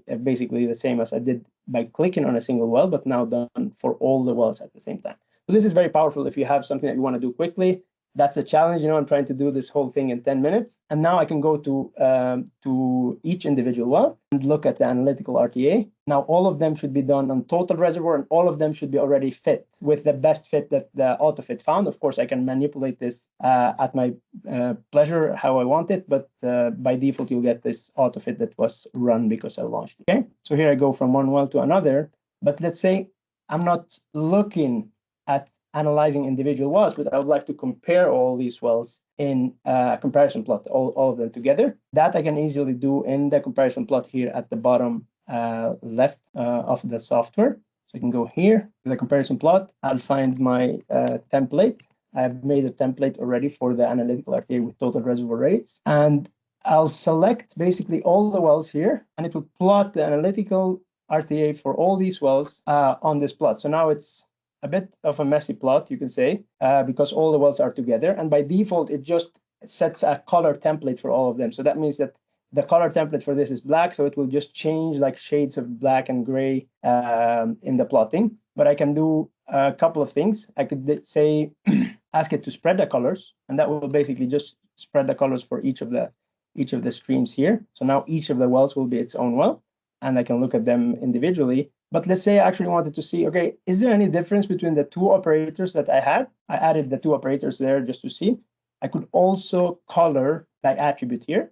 Just go color by attribute. I could use any attribute actually, but in this case, I just want to use the operator. And here it gives me the list of operators that it found for the wells, and it gives me an automatic filling of the colors and of the series. Let's say I didn't like this blue, I just want to make it red. And let's say no lines with markers, okay, with circles. That's how I like it. Let's see, there we go. Then you basically get the streams colored by the operator now, and it's basically the red corresponds to one operator, the purple corresponds to the other one. And I can now filter the wells corresponding to the one operator from the chart as I please. Now I've gone, I think, through 8 main things now, and I have a couple of things that I just want to show you before I wrap up my presentation.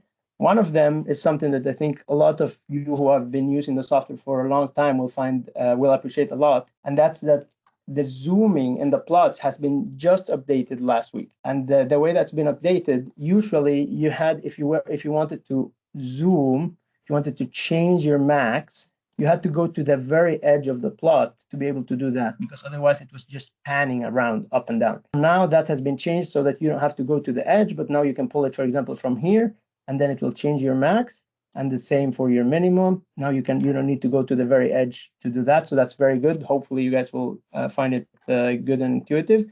And it's still the same that you can drag the corners to adjust the 2 axes at the same time, and that you can click on the number to change it. So if I wanted this to be 1,000, I just click and enter, and then I have it there. Okay, that's on the zooming. And then one of the most recent features that we introduced, Matthias talked about it earlier today, is the numerical model AutoFit. So if I go to the numerical model, right now in my numerical model, we usually come here from numerical RTA. So we already have a very good starting point for the match. In general, most people wouldn't need to do any type of AutoFit.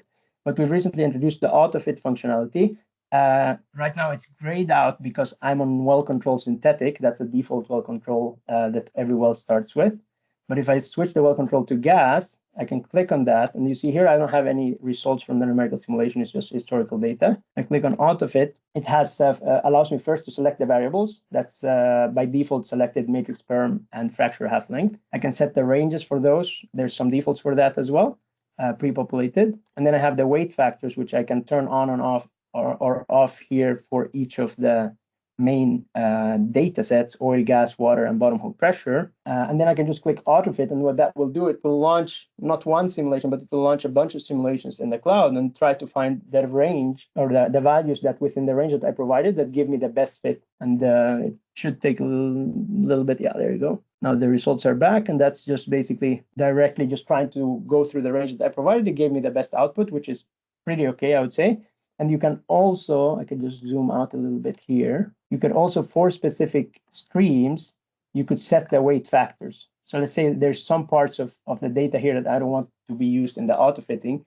So I could set the weight of those to 0, just by using this lasso fit. I think that was all I wanted to cover. Hopefully it wasn't too fast. No, this is perfect, Mo. We actually got a question about how to mass export the BHPs. Can you just show that real quick? How you would mass export the calculated values? Yeah, very good question. So, we ran the BHPs, as you guys remember, like we ran it here.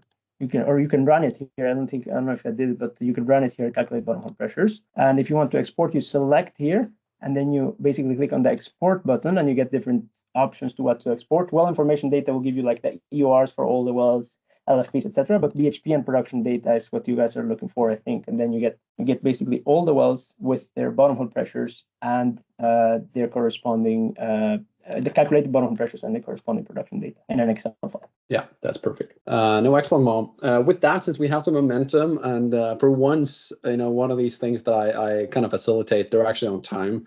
So with that, we're gonna change over to Neil. This was great, Mo.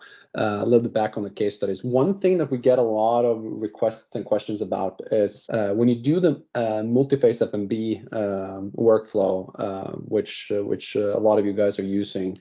You get a contacted pore volume, but then there is a little bit of confusion on how you can use that to calculate recovery factors, such that you can get some physically constrained EURs also in that exercise without relative permeabilities.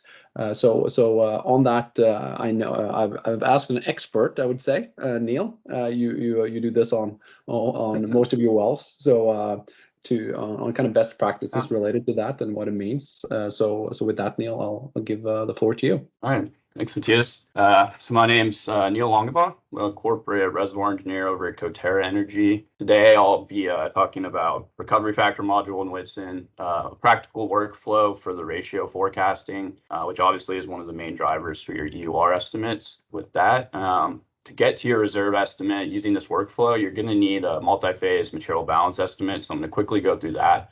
But today, primarily focusing on the recovery factor module and more specifically, the cumulative producing fluid ratios at our abandonment pressure. So before we get started, just going to list some of the assumptions and knowns. For this workflow, obviously, we got production data and ideally some good analog data as well. We're going to assume that our production is going to honor our material balance pick, and that's going to inform our pore volume or our tank size. And we're assuming that we have a fixed size tank. So from Dr. Thompson's work with Whitson, we're also assuming that our instantaneous ratios are going to plot as a unique function as we deplete the reservoir, and that as we will continue to deplete, and that we're reaching that we do not reach a constant bottom hole pressure. So once we get our OOIP, EUR is simply OOIP times recovery factor. All right, so I'll do two examples today. I'm going to start with an undersaturated Wolfcamp oil well. This is in the Delaware Basin.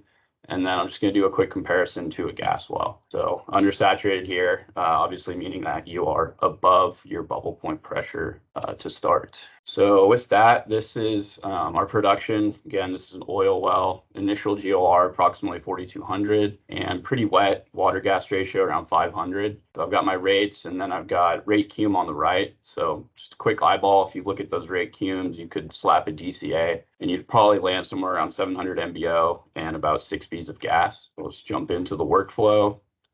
Before we get to recovery factor, we have to do our contacted pore volume picks here. So this is giving us the size of the tank. So you can see top left, I've got about 20 million reservoir barrels and then a 2.6 million OOIP prediction. Not going into great detail here on the pick, but as mentioned before, the general idea is you want to get the minimum or the shallowest slope, and you want to try to anticipate what's going to happen late life. So you can see here, I actually have an additional bend anticipated in this example. Just a couple of useful tips here. If you look at the top right, you've got your plot, calculated sand facing gray, average reservoir pressure in black. So if you don't have a lot of data or analog data, a good thing you can do here is do a sufficient buildup test, and you can match your pick to hit what that pressure is after the buildup. Another tip, if you look at the y-intercept, you want to make sure it's sufficiently high and that you're closer to where you think the data is going to land, because if you end up undercutting your data, that'll be an over prediction in your recovery factor. So that's just a quick look at getting our tank size. So we can move into the recovery factor now.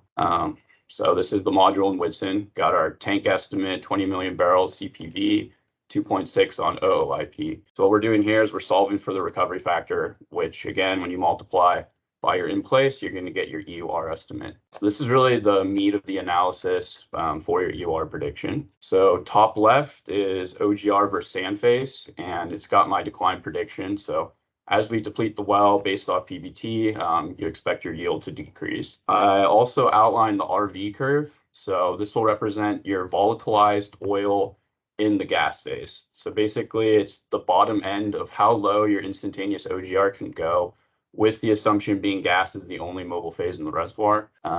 In this case, it's not particularly useful since it's an oil well, but what it's doing is it's giving me some reassurance on my PBT model, because you can see generally I'm following the shape of that curve. Top right, same thing, except with water gas ratio versus sand phase. Bottom left is your pressure prediction over time. Key point here, we have an estimated abandonment pressure of 500 PSI. And then bottom right is your flowing material balance pick. So the outcomes, we're looking at around a 30% oil recovery, 79% on the gas, and that's yielding 773 MBO and about 6.3 BCF. So again, to reiterate, you simply take your in-place volumes times recovery factor.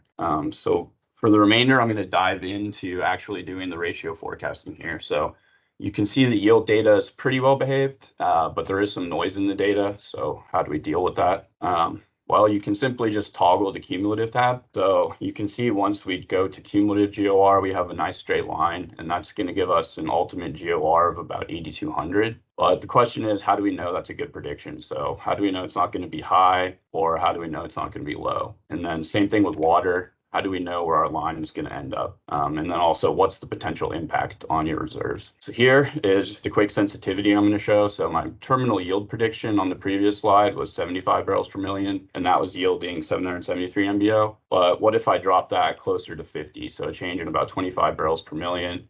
I just lost 100 MBO on that EUR prediction. Then conversely, on the water gas ratio, which will mainly affect your gas recovery factors, change in 50 barrels per million has much smaller effect. So I'm gonna, with my time, primarily focus on that yield decline and know that that's gonna be the main driving factor for my oil recovery factor. All right, so how do I make these predictions? On here, I have a cumulative GOR versus cum oil. So that's the same plot when you click cumulative on the recovery factor module. And then in this example, I have a fully bound well in green. I've got some analogs, edge well parent slot 1. And I know that by comparing to my analogs, I should expect an outcome closer to my edge well. And I should not expect as much upward concavity as I do on that slot 1. As you deplete the well, your cum GOR should increase. So I'm using my analogs to inform the slope of the line. Luckily for oil wells, I typically don't see much concave upward behavior. Especially after I pass through bubble point, which you can see occurred around 200 MBO. And then the nice thing about this plot is that it's simply your oil EUR divided by your gas EUR. So at a cum GOR around 8,000, that's representing an oil prediction of 773 MBO and 6.4 BCF. The question here is, though, how do I know that that line's going to stop at the 773? How do I know it's not going to go to, say, 1,200? Well, that's going to be determined by your abandonment pressure. So in this case, with the 500 PSI at this GOR profile, that's corresponding to 773 MBO. So what I typically do is I combine this cum GOR slope with the DCA pick, and then I'm flipping back and forth between the recovery factor module and DCA, tweaking my terminal yield pick or tweaking the path of that yield to make sure that it's making sense based off my analogs. So you're really just bounding your wells with appropriate analogs to inform the path of your GOR, and then iterating between DCA and recovery factor. So that's gas. Let's go to water. So here it's a bit simpler of approach, but essentially I'm doing the same thing. Since my water has a bit less of an effect on my gas reserves than yield does on oil. So here I'm essentially taking an analog above and below and assuming that I'm going to land somewhere in the middle, which you can see is somewhere 900 to 500 stock tank barrels per million. But you can see the data is quite noisy. So again, I'm taking the cumulative ratios to help smooth out the data. I'm actually plotting GWR here visually just to improve, but it's the same methodology. So with my two analogs, I expect my values to keep increasing and then land in between these two landing zones and eventually flatten out. I don't believe this plot's in Whitson yet, so I need to talk to Matthias about getting this added into the module, but this tends to help a lot. So again, at my 500 PSI abandonment pressure, I'm expecting about a 4.2 million water EUR. And so I'll iterate with that and my water gas ratio picks and make sure that they're in agreement. And that's going to yield for that other plot a number of 671 for that terminal number. And that's falling in between that 900 and 500. And then just QC that does make sense with your DCA. Okay, so real quick, I'll just show a potential pitfall of some of the cumulative ratios. I picked a dramatic example here, but what I'm doing is I'm showing that oil well from the previous example, and I added a saturated gas well as well. So this is meant to illustrate that you need to make sure you have the proper analog selection. Yeah, appreciate it. Thank you. So you can see on that gas well, the cumulative GOR, it's a lot different than oil as expected. And the gas is increasing much more rapidly, especially late life. A potential pitfall with this methodology is if I were to do my extrapolation at two different points. And Neil, I think you got muted there. Can you try to unmute? I'm sorry. When did I get muted? Just like 10 seconds ago. And your screen share, I think, disappeared now. Oh, that's very good. Sorry about that. All right, I'll start over on this slide. So we yes, sir. Yeah. Okay. Okay, so back to this slide. So what I'm doing is I showed that oil example well from before, and I wanted to show a potential pitfall of doing this extrapolation method. So this is a dramatic example, but I'm showing the saturated gas as well here. And the point here is to illustrate that depending upon where you extrapolate your data at the same oil EUR, say 300 MBO, you could get two vastly different gas EURs. So really the point here is to make sure that you have your appropriate analogs. And typically I like to get a high and low bookend, and then that's going to help me guide that path of where I think that GOR profile is going to go. So in conclusion, with the material balance method and recovery factor, when you couple it with DCA, it's a really great tool. But I would stress, don't just use one method. Make sure that your recovery factor is in agreement with what your DCA pick, and make sure that that makes sense on your cumulative ratios. So a good check to do here is get an EUR prediction for oil and gas, and then you can plot that single EUR point on the cum GOR plot, and then make sure that you have a logical path from your current data to that EUR prediction. And then if it doesn't make sense, keep iterating with the different modules. That's all I have. So thank you guys. Excellent. Thank you so much. Very, very good. What's a quick question from David here on just like giving the extensive production history of the well that we're looking at, what are the advantages of this method to predict future rates as opposed to simple numerical modeling and history matching the production data? And I think that's a great question. I'll give my 2 cents first, Neil, just that, adding that one line on the MFMB plot without any rel perms and going in here and adding 4 dots for OGR and 4 dots for WGR it's much faster than trying to history match the wall, at least in my experience. So that's just my 2 cents on that part. Even though I like to kind of do all of this simultaneously, but Neil, maybe you. Yeah, I would just add, if you look at that bottom left, if I've got sufficient history on my analogs, what's good about this is I can pretty accurately predict the path that new well is going to go. So I like to have well-established analog histories where I can do a history match, I can do a DCA, all the analysis, and it's pointing to one answer. And then I'm leveraging that knowledge to pick that path for the new well. Awesome. Perfect. No, this is great. It's been requested by a lot of folks. This is probably where I see we need to be better at educating. Maybe we need to do some changes to the feature as well, because I see a lot of people, they tend to just match, like on the OGR plot, they just put the dots over the historical data, but actually what you need is the forecasting piece, right? You need to know what the OGR versus pressure is in the future and what the WGR versus pressure is in the future. So it's more important to kind of forecast those rates than matching the historical ones. But this was excellent, Neil. Exactly what we wanted to touch upon. There was one other question here. Do you find it better to pick ratio slopes and endpoints with cum on the x-axis rather than the material balance time? And so in the recovery factor module, yeah, so the cum aspect is going to smooth it out so much better, because oftentimes that data is so noisy, it's really tough to make a pick. So I'll get the path of that GOR profile and then I'll convert it back to the instantaneous. Yeah, awesome. And maybe that's the solution, and we should just show the cumes in both, and then you can just forecast the cumes. Maybe that's better. Yeah, if you could pick a cume forecast and then have that applied back to the other module, that'd be pretty cool. That's maybe something to think about. No, awesome. We're gonna just continue here due to time. Peter, my friend from I think people call it Sven, or at least some of my friends call it Sven, which is actually a Norwegian name, but Southwestern is what I'm gonna call it. Peter, you're gonna talk a little bit about using kind of an IPR approach to estimating initial reservoir pressures. For those that was at WitCon last year, you actually saw there was a presentation there from Sam at Callan presenting something along these lines. And then Peter and a few other companies, I actually realized that a lot of people have been doing this exact thing in Excel. So it's very cool that we got that into the software here in January, I think. So I'll let Peter share some of kind of best practices and what that technology is about. All right. Well, yeah, thank y'all.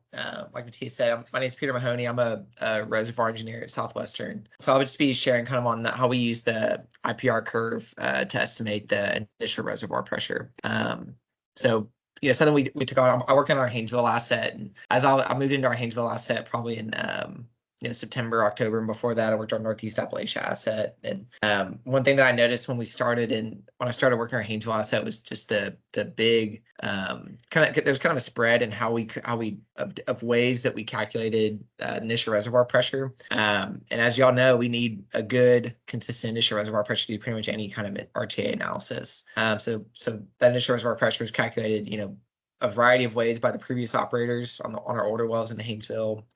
Maybe we use an Excel spreadsheet with a kind of roughly calculated bottom hole pressure estimate with an IPR fit, and within that sheet, depending on which engineer was doing it, how good was the wellbore data that was put in? Was it just kind of estimated as a vertical well, and were we using the right correlation? And then just kind of the big calculations for how all that was done in there. And then maybe we use the rigorously calculated flowing bottom hole pressure from Whitson or from Harmony to do that IPR fit in the Excel sheet. But then that sheet was lost. And so there's a lot of wells that we didn't know where that piece, how that initial reservoir pressure is calculated and where that information was. We could also do DFITs, but they're just too expensive to collect on every well. We could also do there's the method that's kind of pointed out in a previous ERTEC paper of using the bottom hole pressure just before hydrocarbon production if you're producing a lot of water before hydrocarbon cut. But we usually cut gas, right away or within a couple of hours. So using that hydrocarbon cut point is not a very consistent way.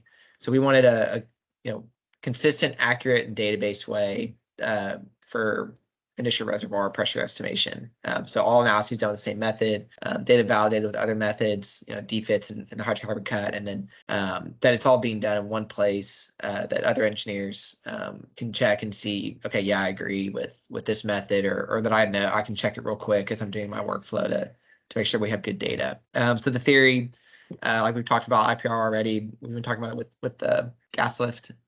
So this simple equation, gas rate is equal to C times the reservoir pressure squared minus bottom hole pressure squared, carried to the power of N. Assume that N equals 1 for Darcy flow. That's what what I do for most of these. And then what we do is just make this plot down here with ideally with flow back data, but can be done with daily data as well, of just the gas rate versus bottom hole pressure fit with this curve. And you got the nice handy lasso fit to button to select what you want to fit to. And then let me turn on the laser pointer.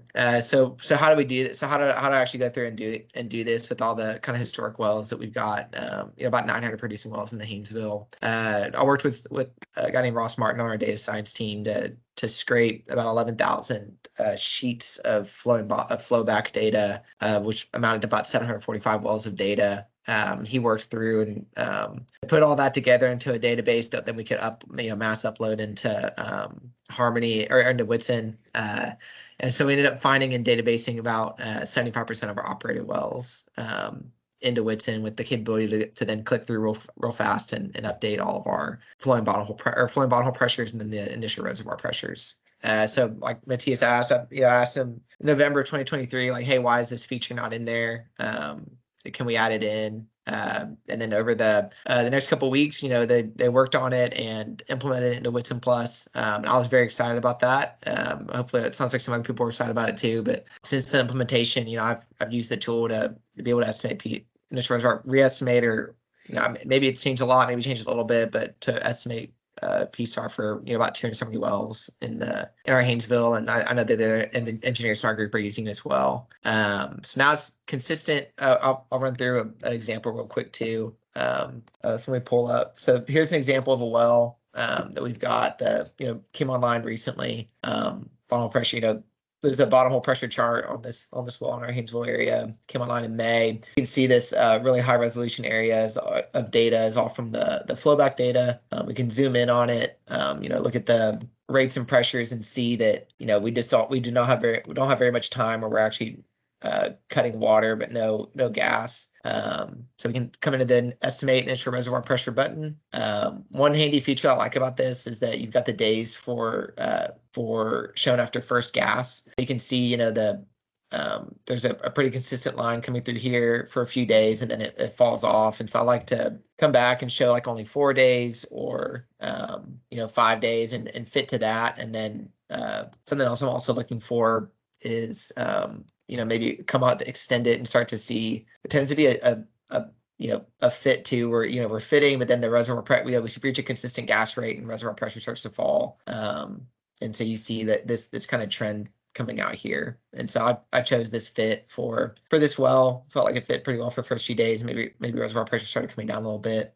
But then so that's a kind of quick example. There's the option here for we have dry gas obviously in the Haynesville, and so there's the option for Vogel. But I'll come back into the slides real quick. So is it accurate?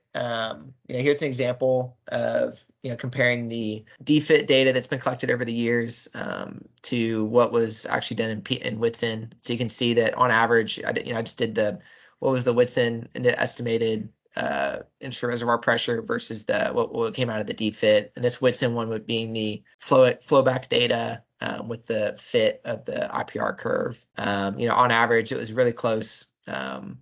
DFIT over Whitson P-star, and so you want to be at 100%. It's a perfect match or close to perfect match, and then just the actual, the absolute value of the difference here.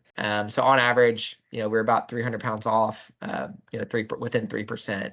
So really good, consistent fit through here. And then here's like kind of a plot of our previous initial reservoir pressure estimates, the method that we consistently used historically.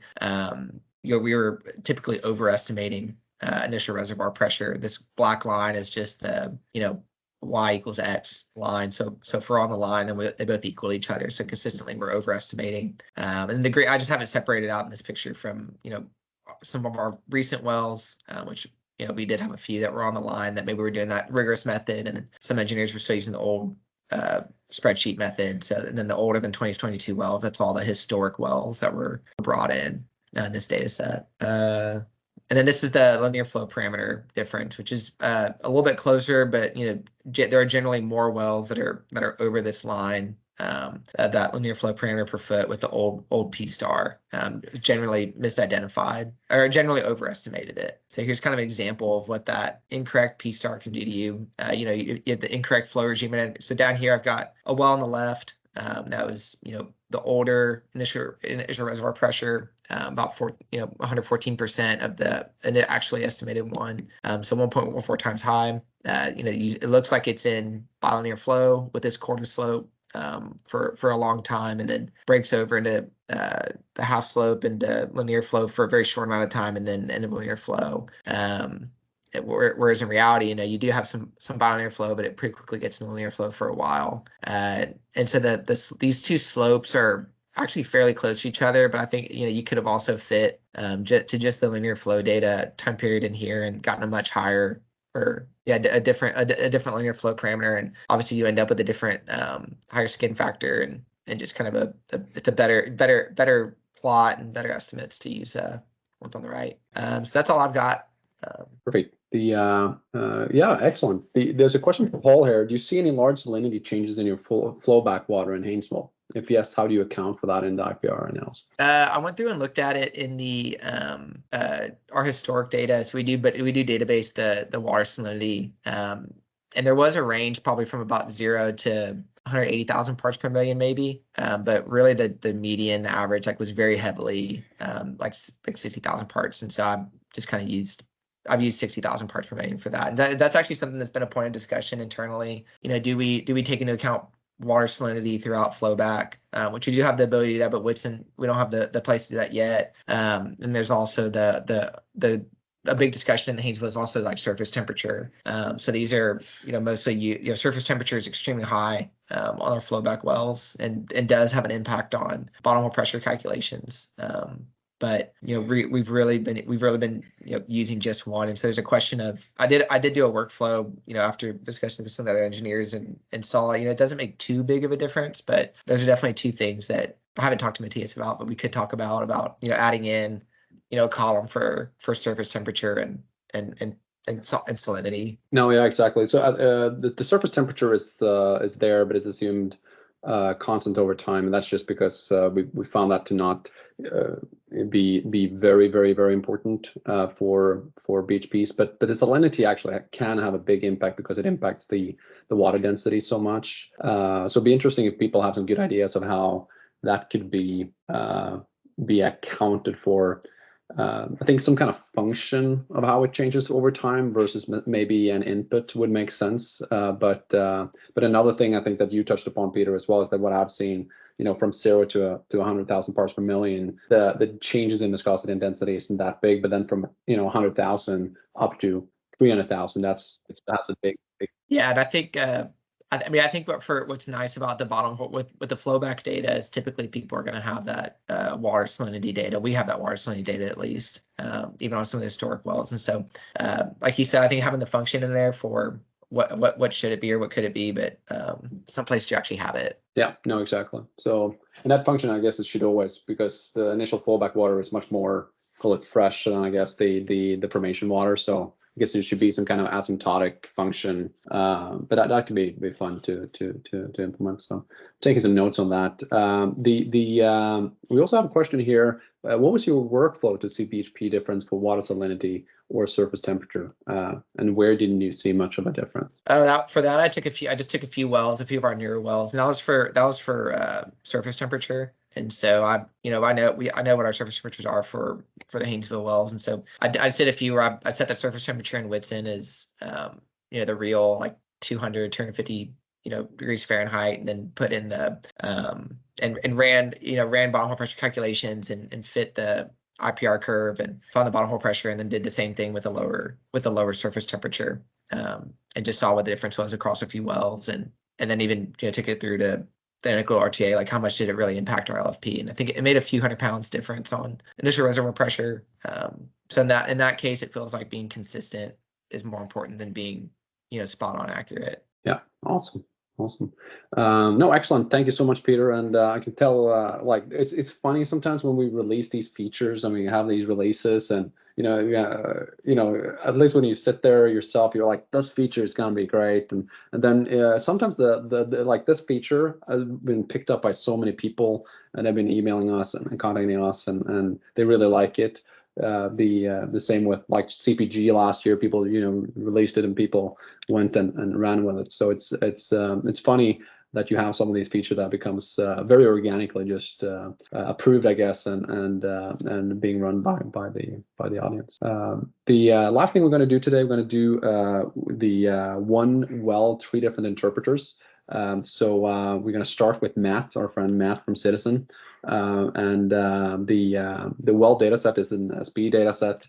What the presenters doesn't know, or maybe they do know, but I actually took a well that had longer production history and shortened it down. So I think we actually have the answer too, or at least somewhat of an answer. But none of the different presenters, they know the workflow of the others. So I'm the only one who's seen all the results. So I'm going to summarize it in the end. What I can say is a lot of similarities and a lot of same findings, which is cool. And there's also some differences that I think, in terms of the assumptions, that is driving some of the smaller differences there. that will be also cool to talk about after that. So with that, Matt, you have a beautiful name. That's my Starbucks name, and I'll leave myself muted. Sounds good. Can you hear me okay?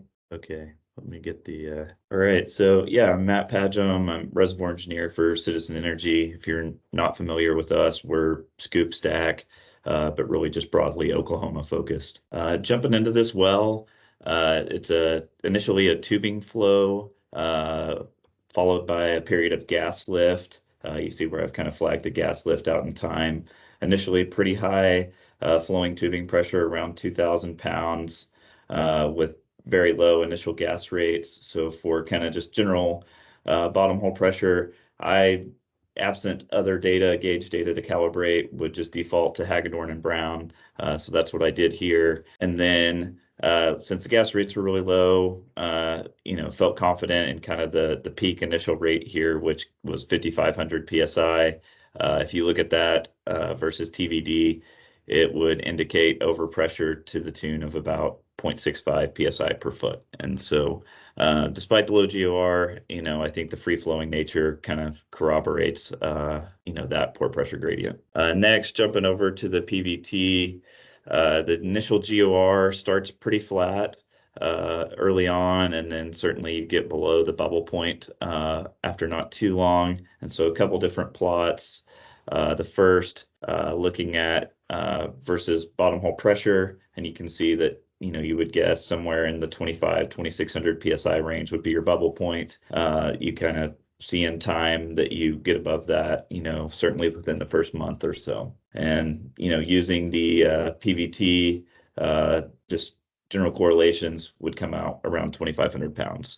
So that was pretty consistent with what was expected. Kind of as another starting point, what I did was just do a crude DCA fit. So you see oil rate time on the top right, basically days 30 to 130 or so are pretty well behaved. And then there was the period of gas lift that followed. And so you see slightly elevated rates during that gas lift period. And so basically fit the early time data and then shifted up to match the rates with artificial lift. Doing the same thing on water, and you get an EUR somewhere around 360,000 barrels and 250,000 barrels of water. So just wanted to use that as a data point to compare against when getting into the numerical modeling piece. Next was the flowing material balance. So here he had a really good trend. So, as other people have noted, fitting the shallowest slope, which is the early time pre crossing below the bubble point trend, that comes out to a contacted OOIP of around 2.3 million barrels. The other check here was looking at the top right plot, which is average reservoir pressure and then bottom hole pressure. You can see that they're kind of trending as expected. There's no shut-in data point to kind of validate. I use that pretty frequently as a good check on if I have the slope correct on the flowing material balance. And then jumping over right into the RTA piece. Personally, I generally would gravitate towards a cluster efficiency of around 60%. Here we were given both the number of fractures, number of clusters and number of fractures. So the 60% cluster efficiency would come out with this interlinear flow pick in the top right plot of around 250 nanodarcies. But in a perfect world scenario, you can still get maybe a somewhat reasonable permeability of around 90 nanodarcies with 100% cluster efficiency. So I think we probably all have general rules of thumb that we apply in our given fields, but for me, kind of gravitating towards the 60%. Fitting the slope, which is really not much time here. There's a cleanup profile early on, followed by a linear flow portion, and then looks like we enter boundary dominated flow. But fitting that short span on the log plot on the bottom right, where it's a half slope, you get an A root K of around 245,000 feet. We were given a frac height, so I didn't make any assumptions there, but it was given at 62 feet. And when you do that, the combination gets a fracture half length of around 235 feet. So I think that was a reasonable number. Next, before jumping over to the numerical RTA, just stepping through the workflow, wanted to dial in a couple of things. So the first was the water cut. You can see just the initial match has a kind of a terminal water cut of around 20% in the top left plot, whereas the actual data is closer to 40% long term. So my general thinking is try to keep the model as simple as possible, turn as few knobs. And so for me, the easiest knob and quickest knob to turn, assuming the water saturation was correct, was adjust the exponent on rel perm to water from 2 to 1.2, and you see that gets a pretty solid match at that 40% water cut. The next was the GOR, so dialed in water, now dial in GOR. So just kind of default assumptions here is the top left trend. So this is a critical gas saturation of 5%. When I'm trying to initially match a GOR, my general thinking is to adjust that critical gas saturation early time. And so just kind of iterating on that, you can increase it slightly up to 13%. And that takes the GOR for the numerical RTA models and gets it more in line with the actuals. I did think through, there's other ways to do this. So another way would have been to basically change the exponent on gas. And so you could have changed it from a 2 to a 3 and got a similar match. I think the critical gas saturation is kind of more of a unknown. And so that was the knob that I prefer to change, but there are other ways to dial that in. And I think you'd want to see what works well on multiple wells in a field. So next, jumping over to the numerical RTA, this was kind of the initial match I got. So we'll call this try number 1. OOIP here, the closest fitting curve. I've hidden all the others, but was around 1.1 million barrels. That was pretty close to what we had in the analytical RTA. This was a match with 100% cluster efficiency before I changed it, but 147 nanodarcy with all 441 clusters assumed. So that seemed reasonable, but what I was really struggling with was kind of the long-term trend here, the tail, if you will. I thought matched poorly. So thinking through kind of what knobs could and should change, what I decided on was basically, since we had a 0.65 pressure gradient, it was flowing with a high flowing tubing pressure early, maybe there's some pressure dependent permeability. So just stuck in 4 as a first guess here, and you can see that it brings down that tail in the numerical RTA, and I think overall is a better fit. And so this was kind of the model I ran with, kind of feeding the numerical model, and you see the perm jumps up a little bit. This is the 60% cluster efficiency number, but it's around 400 nanodarcies. So getting into the numerical model, I kind of try to follow the keep it simple method. And so copied over the numerical RTA into the numerical model. I did smooth the bottom hole pressure just to, kind of take out some of the noise. So smoothed, again, that Hagedorn and Brown correlation. You see that in the left there. And then the other change was that, I doubt these wells are spaced at, 250 foot well spacing, or 300 foot as the fracture half length is there from numerical RTA. So I increased the reservoir half length, and then just trying to think through what would be a logical number. I basically increased that reservoir half length, not the fracture half length, but the reservoir half length to match the flowing material balance contacted OOIP. So back to around 2.3 million barrels. And then from that, just ran it without a forecast, and it's not the greatest match, but I felt like it was pretty solid. GORs, getting a little crazy there at the end. But overall, I think a pretty solid match. This is running on bottom hole pressure control, again, using that smooth bottom hole pressure. And, kind of what I was showing earlier, from the analytical or numerical RTA rather, you do see kind of that long-term water cut being pretty dialed in as well. So from that, the assignment from Matthias was to run that out for 10,000 days. with a terminal bottom hole pressure of 500 psi.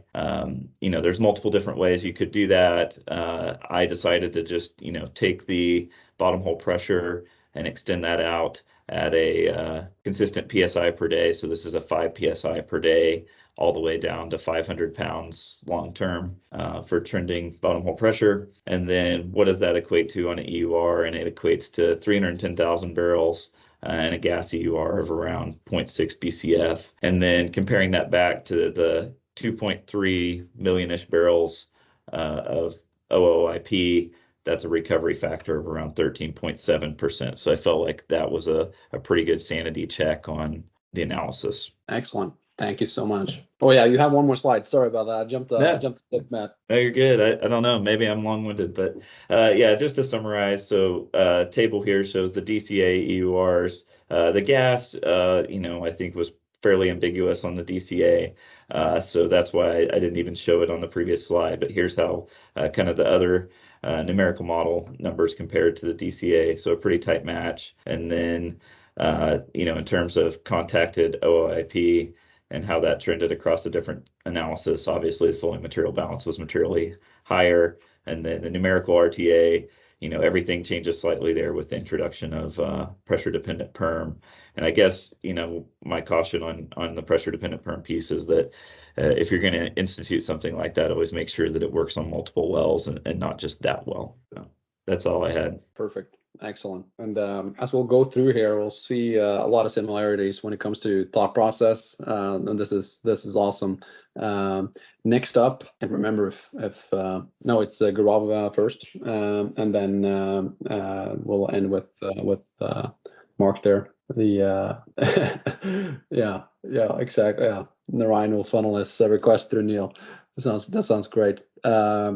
Grav, a good friend from Crescent Point, he's been doing a lot of RTA. I remember first time he had done like a crazy number of wells in the Bakken without barely interfacing with us. So we were really, really impressed by that. And he's been presenting case studies before. So awesome that you could chime in on this, Grav, and I'll leave the floor to you. Yeah, thank you. Yes, can you see my screen? Yeah, everything is perfect. Perfect. Thank you. So yeah, I'll be similar workflows that was presented in the previous presentation, but we're going through some of the thought process that I typically has.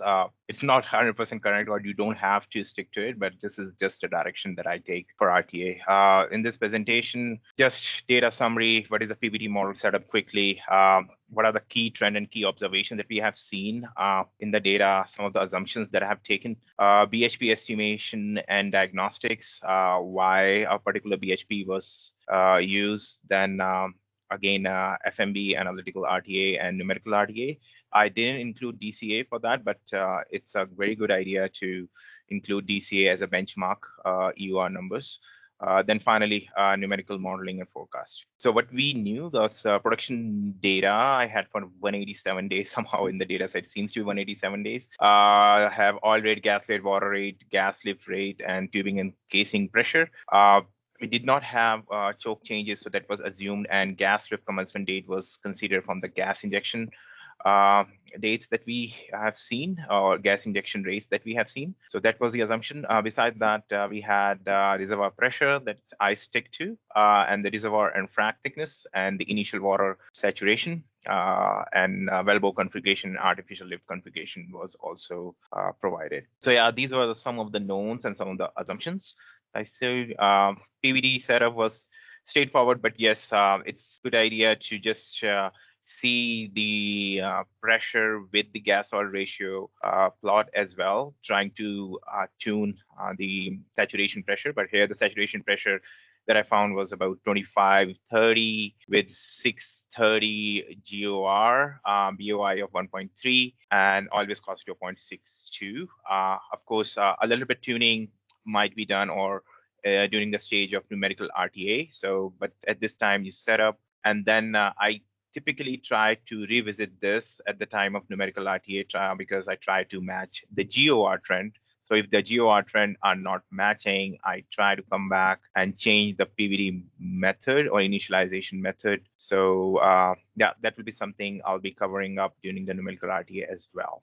Key trend. So what I found out before looking into details was some of the impacts on the production that have been seen. Again, with the limited knowledge about this well of data, I thought that at this time we started seeing a lower lifting capacity, or there is a need of some sort of artificial lift or support to get the VLP up, because we were seeing the fluctuation or in the oil and water rates, while the GOR trend after that started slightly increasing.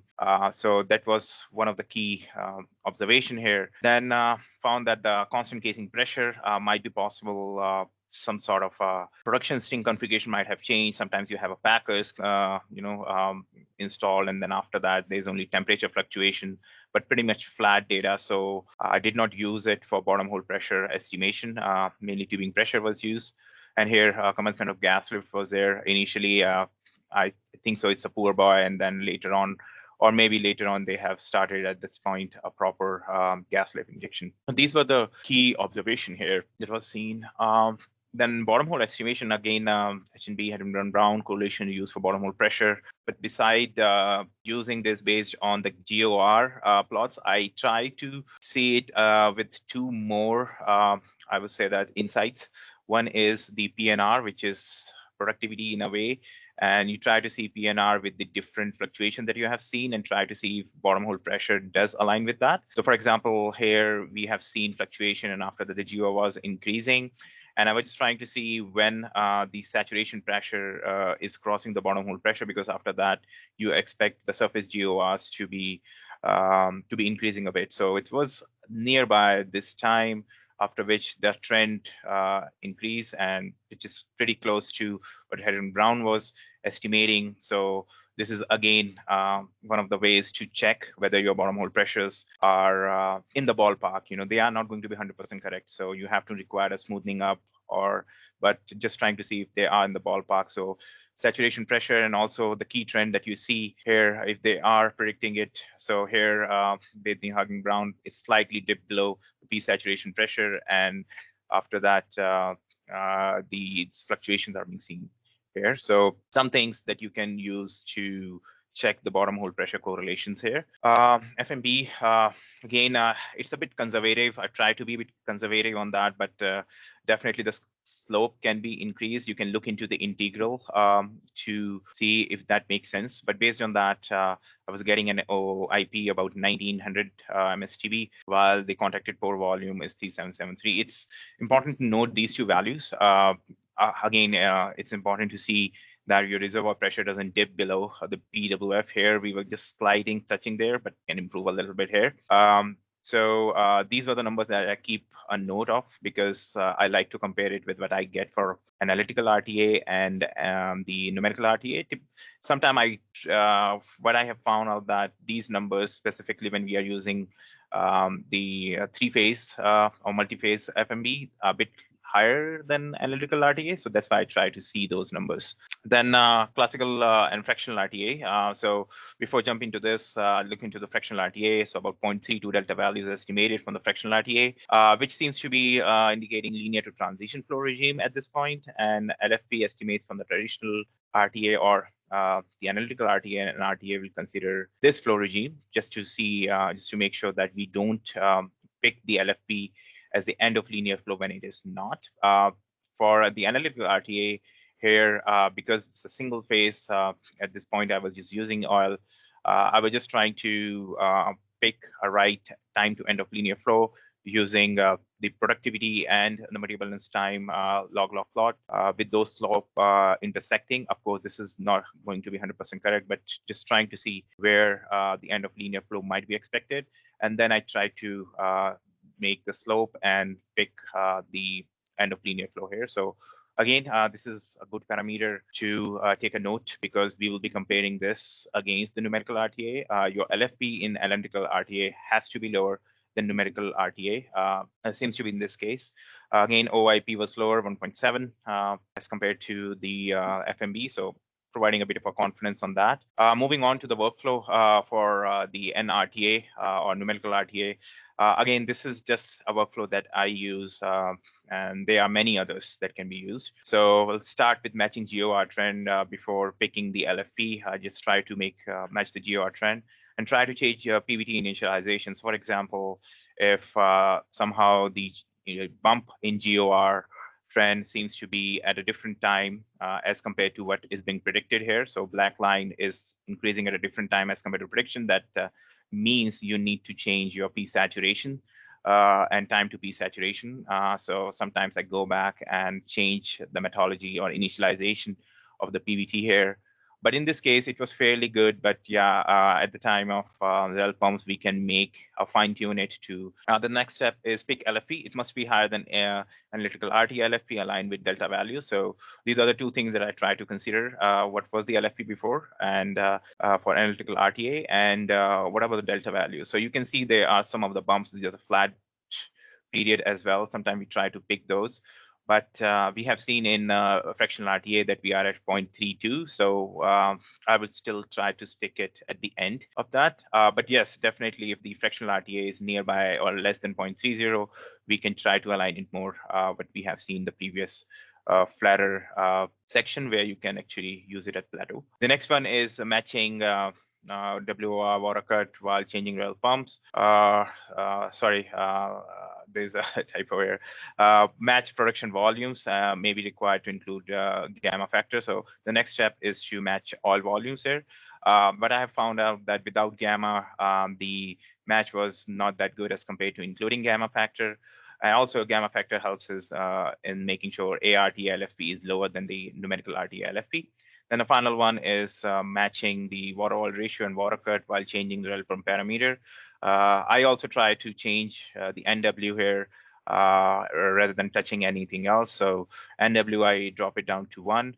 We can definitely change this guy by increasing it or decreasing it if you are seeing a bad match on gas. So these are the things that I do. Some of the key outputs from this was 2.282 K was the LFP, which is higher than analytical RTA drive, which was about 209. Contacted OIP 2.2, while the contacted pro volume is higher than what I have seen in FMB. And I was able to make it better match with using the gamma values.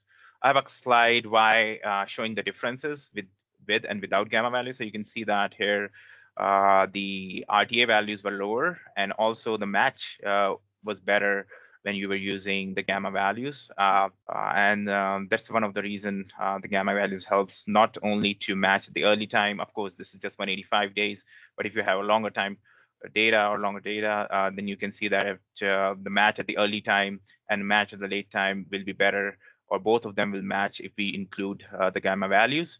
While if you do not, they might match at the initial time, but later on it will not. So because of those two reasons, the gamma values were introduced and found to be working for this case. And finally, using the match, there was one thing that in this case, I try to match water production mainly on the late time, not the early time, because it might be load fluid, but it's a good idea to tune your model for the early time as well once you get confidence on all the other numbers.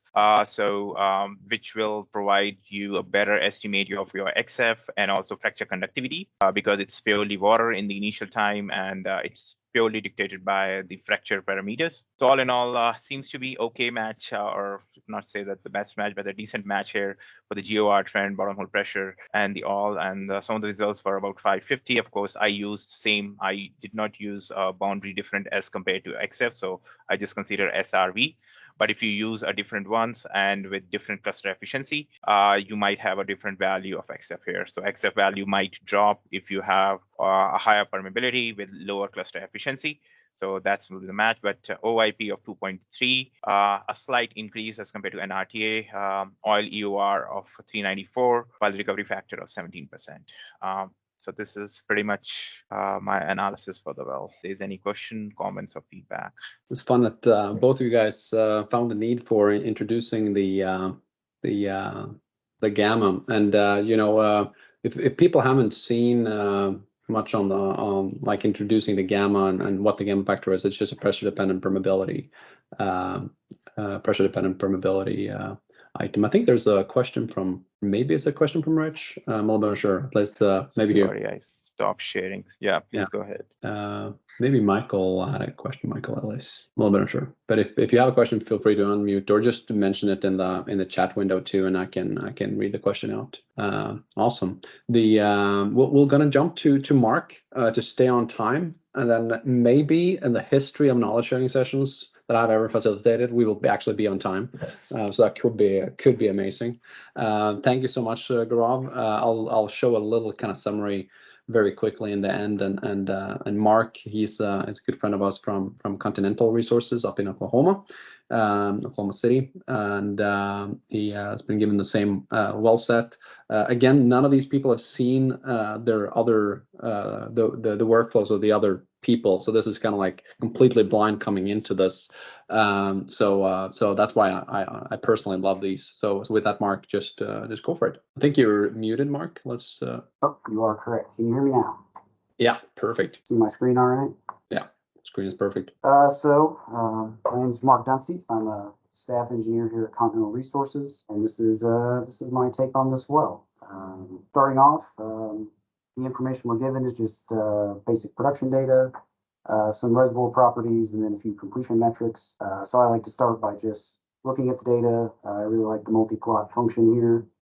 In general, I don't see any big red flags. The rates seem pretty consistent, a little over 180 days of production history. Looking at the pressures, it looks like it's flowing up the tubing. The pressure's a little maybe low res, kind of bad data maybe, but overall pretty smooth, so we'll take it at face value. Looking at the ratios here in the top right plot, initial GOR somewhere around 600 after some cleanup. Looks like it starts to rise around 90 days. Water cut pretty much stabilizes after about 60 days. But one thing I found interesting is once the well goes on gas lift, right around 140 days, your GOR drops back down, your water cut comes back up.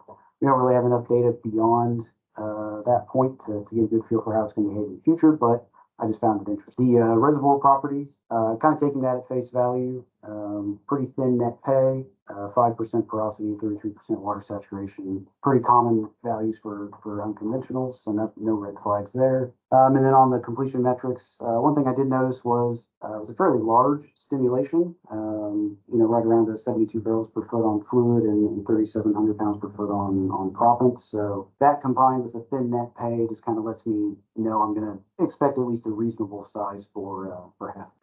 This is those comments just typed out. I think I covered all of this. So for PDT and bottom hole pressure, I ran this twice essentially. So I picked my initial GOR based off the GOR versus time plot, right around 620.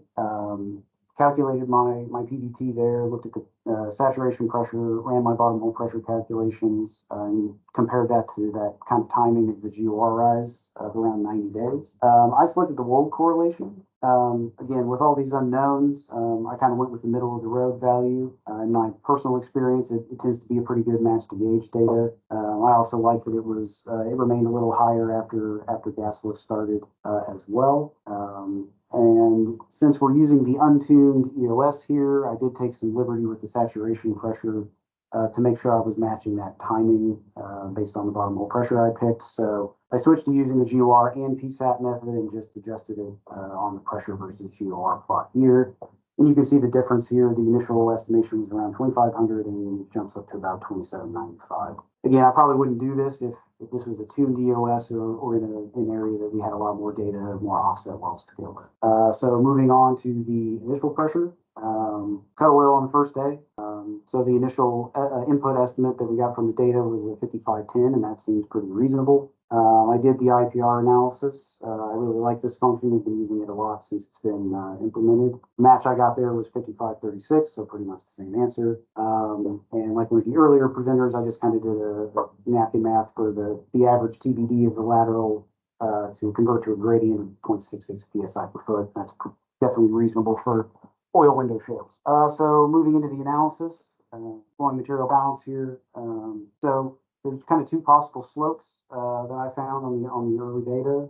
One's kind of before this this kind of shoulder effect on the bottom hole pressure, and one after it. Either way, though, I got roughly the same answer, around 2274 MSTB for the minimum contacted oil in place. Looking at the reservoir pressure here, a good distance above the flowing bottom hole pressure, which is a good check. I wanted to point this out. This little increase in bottom hole pressure here is not it's not a shut-in, but is a kind of one of those maybe odd points in the gas rate data. There was a drop in gas rate, so I don't know if that's real or not, but just to be sure, I wanted to make sure my average reservoir pressure stayed above that, just in case. So going into the analytical RTA, so linear flow plot here, and the log plot, I'd say shows some signs of limited conductivity or bilinear flow.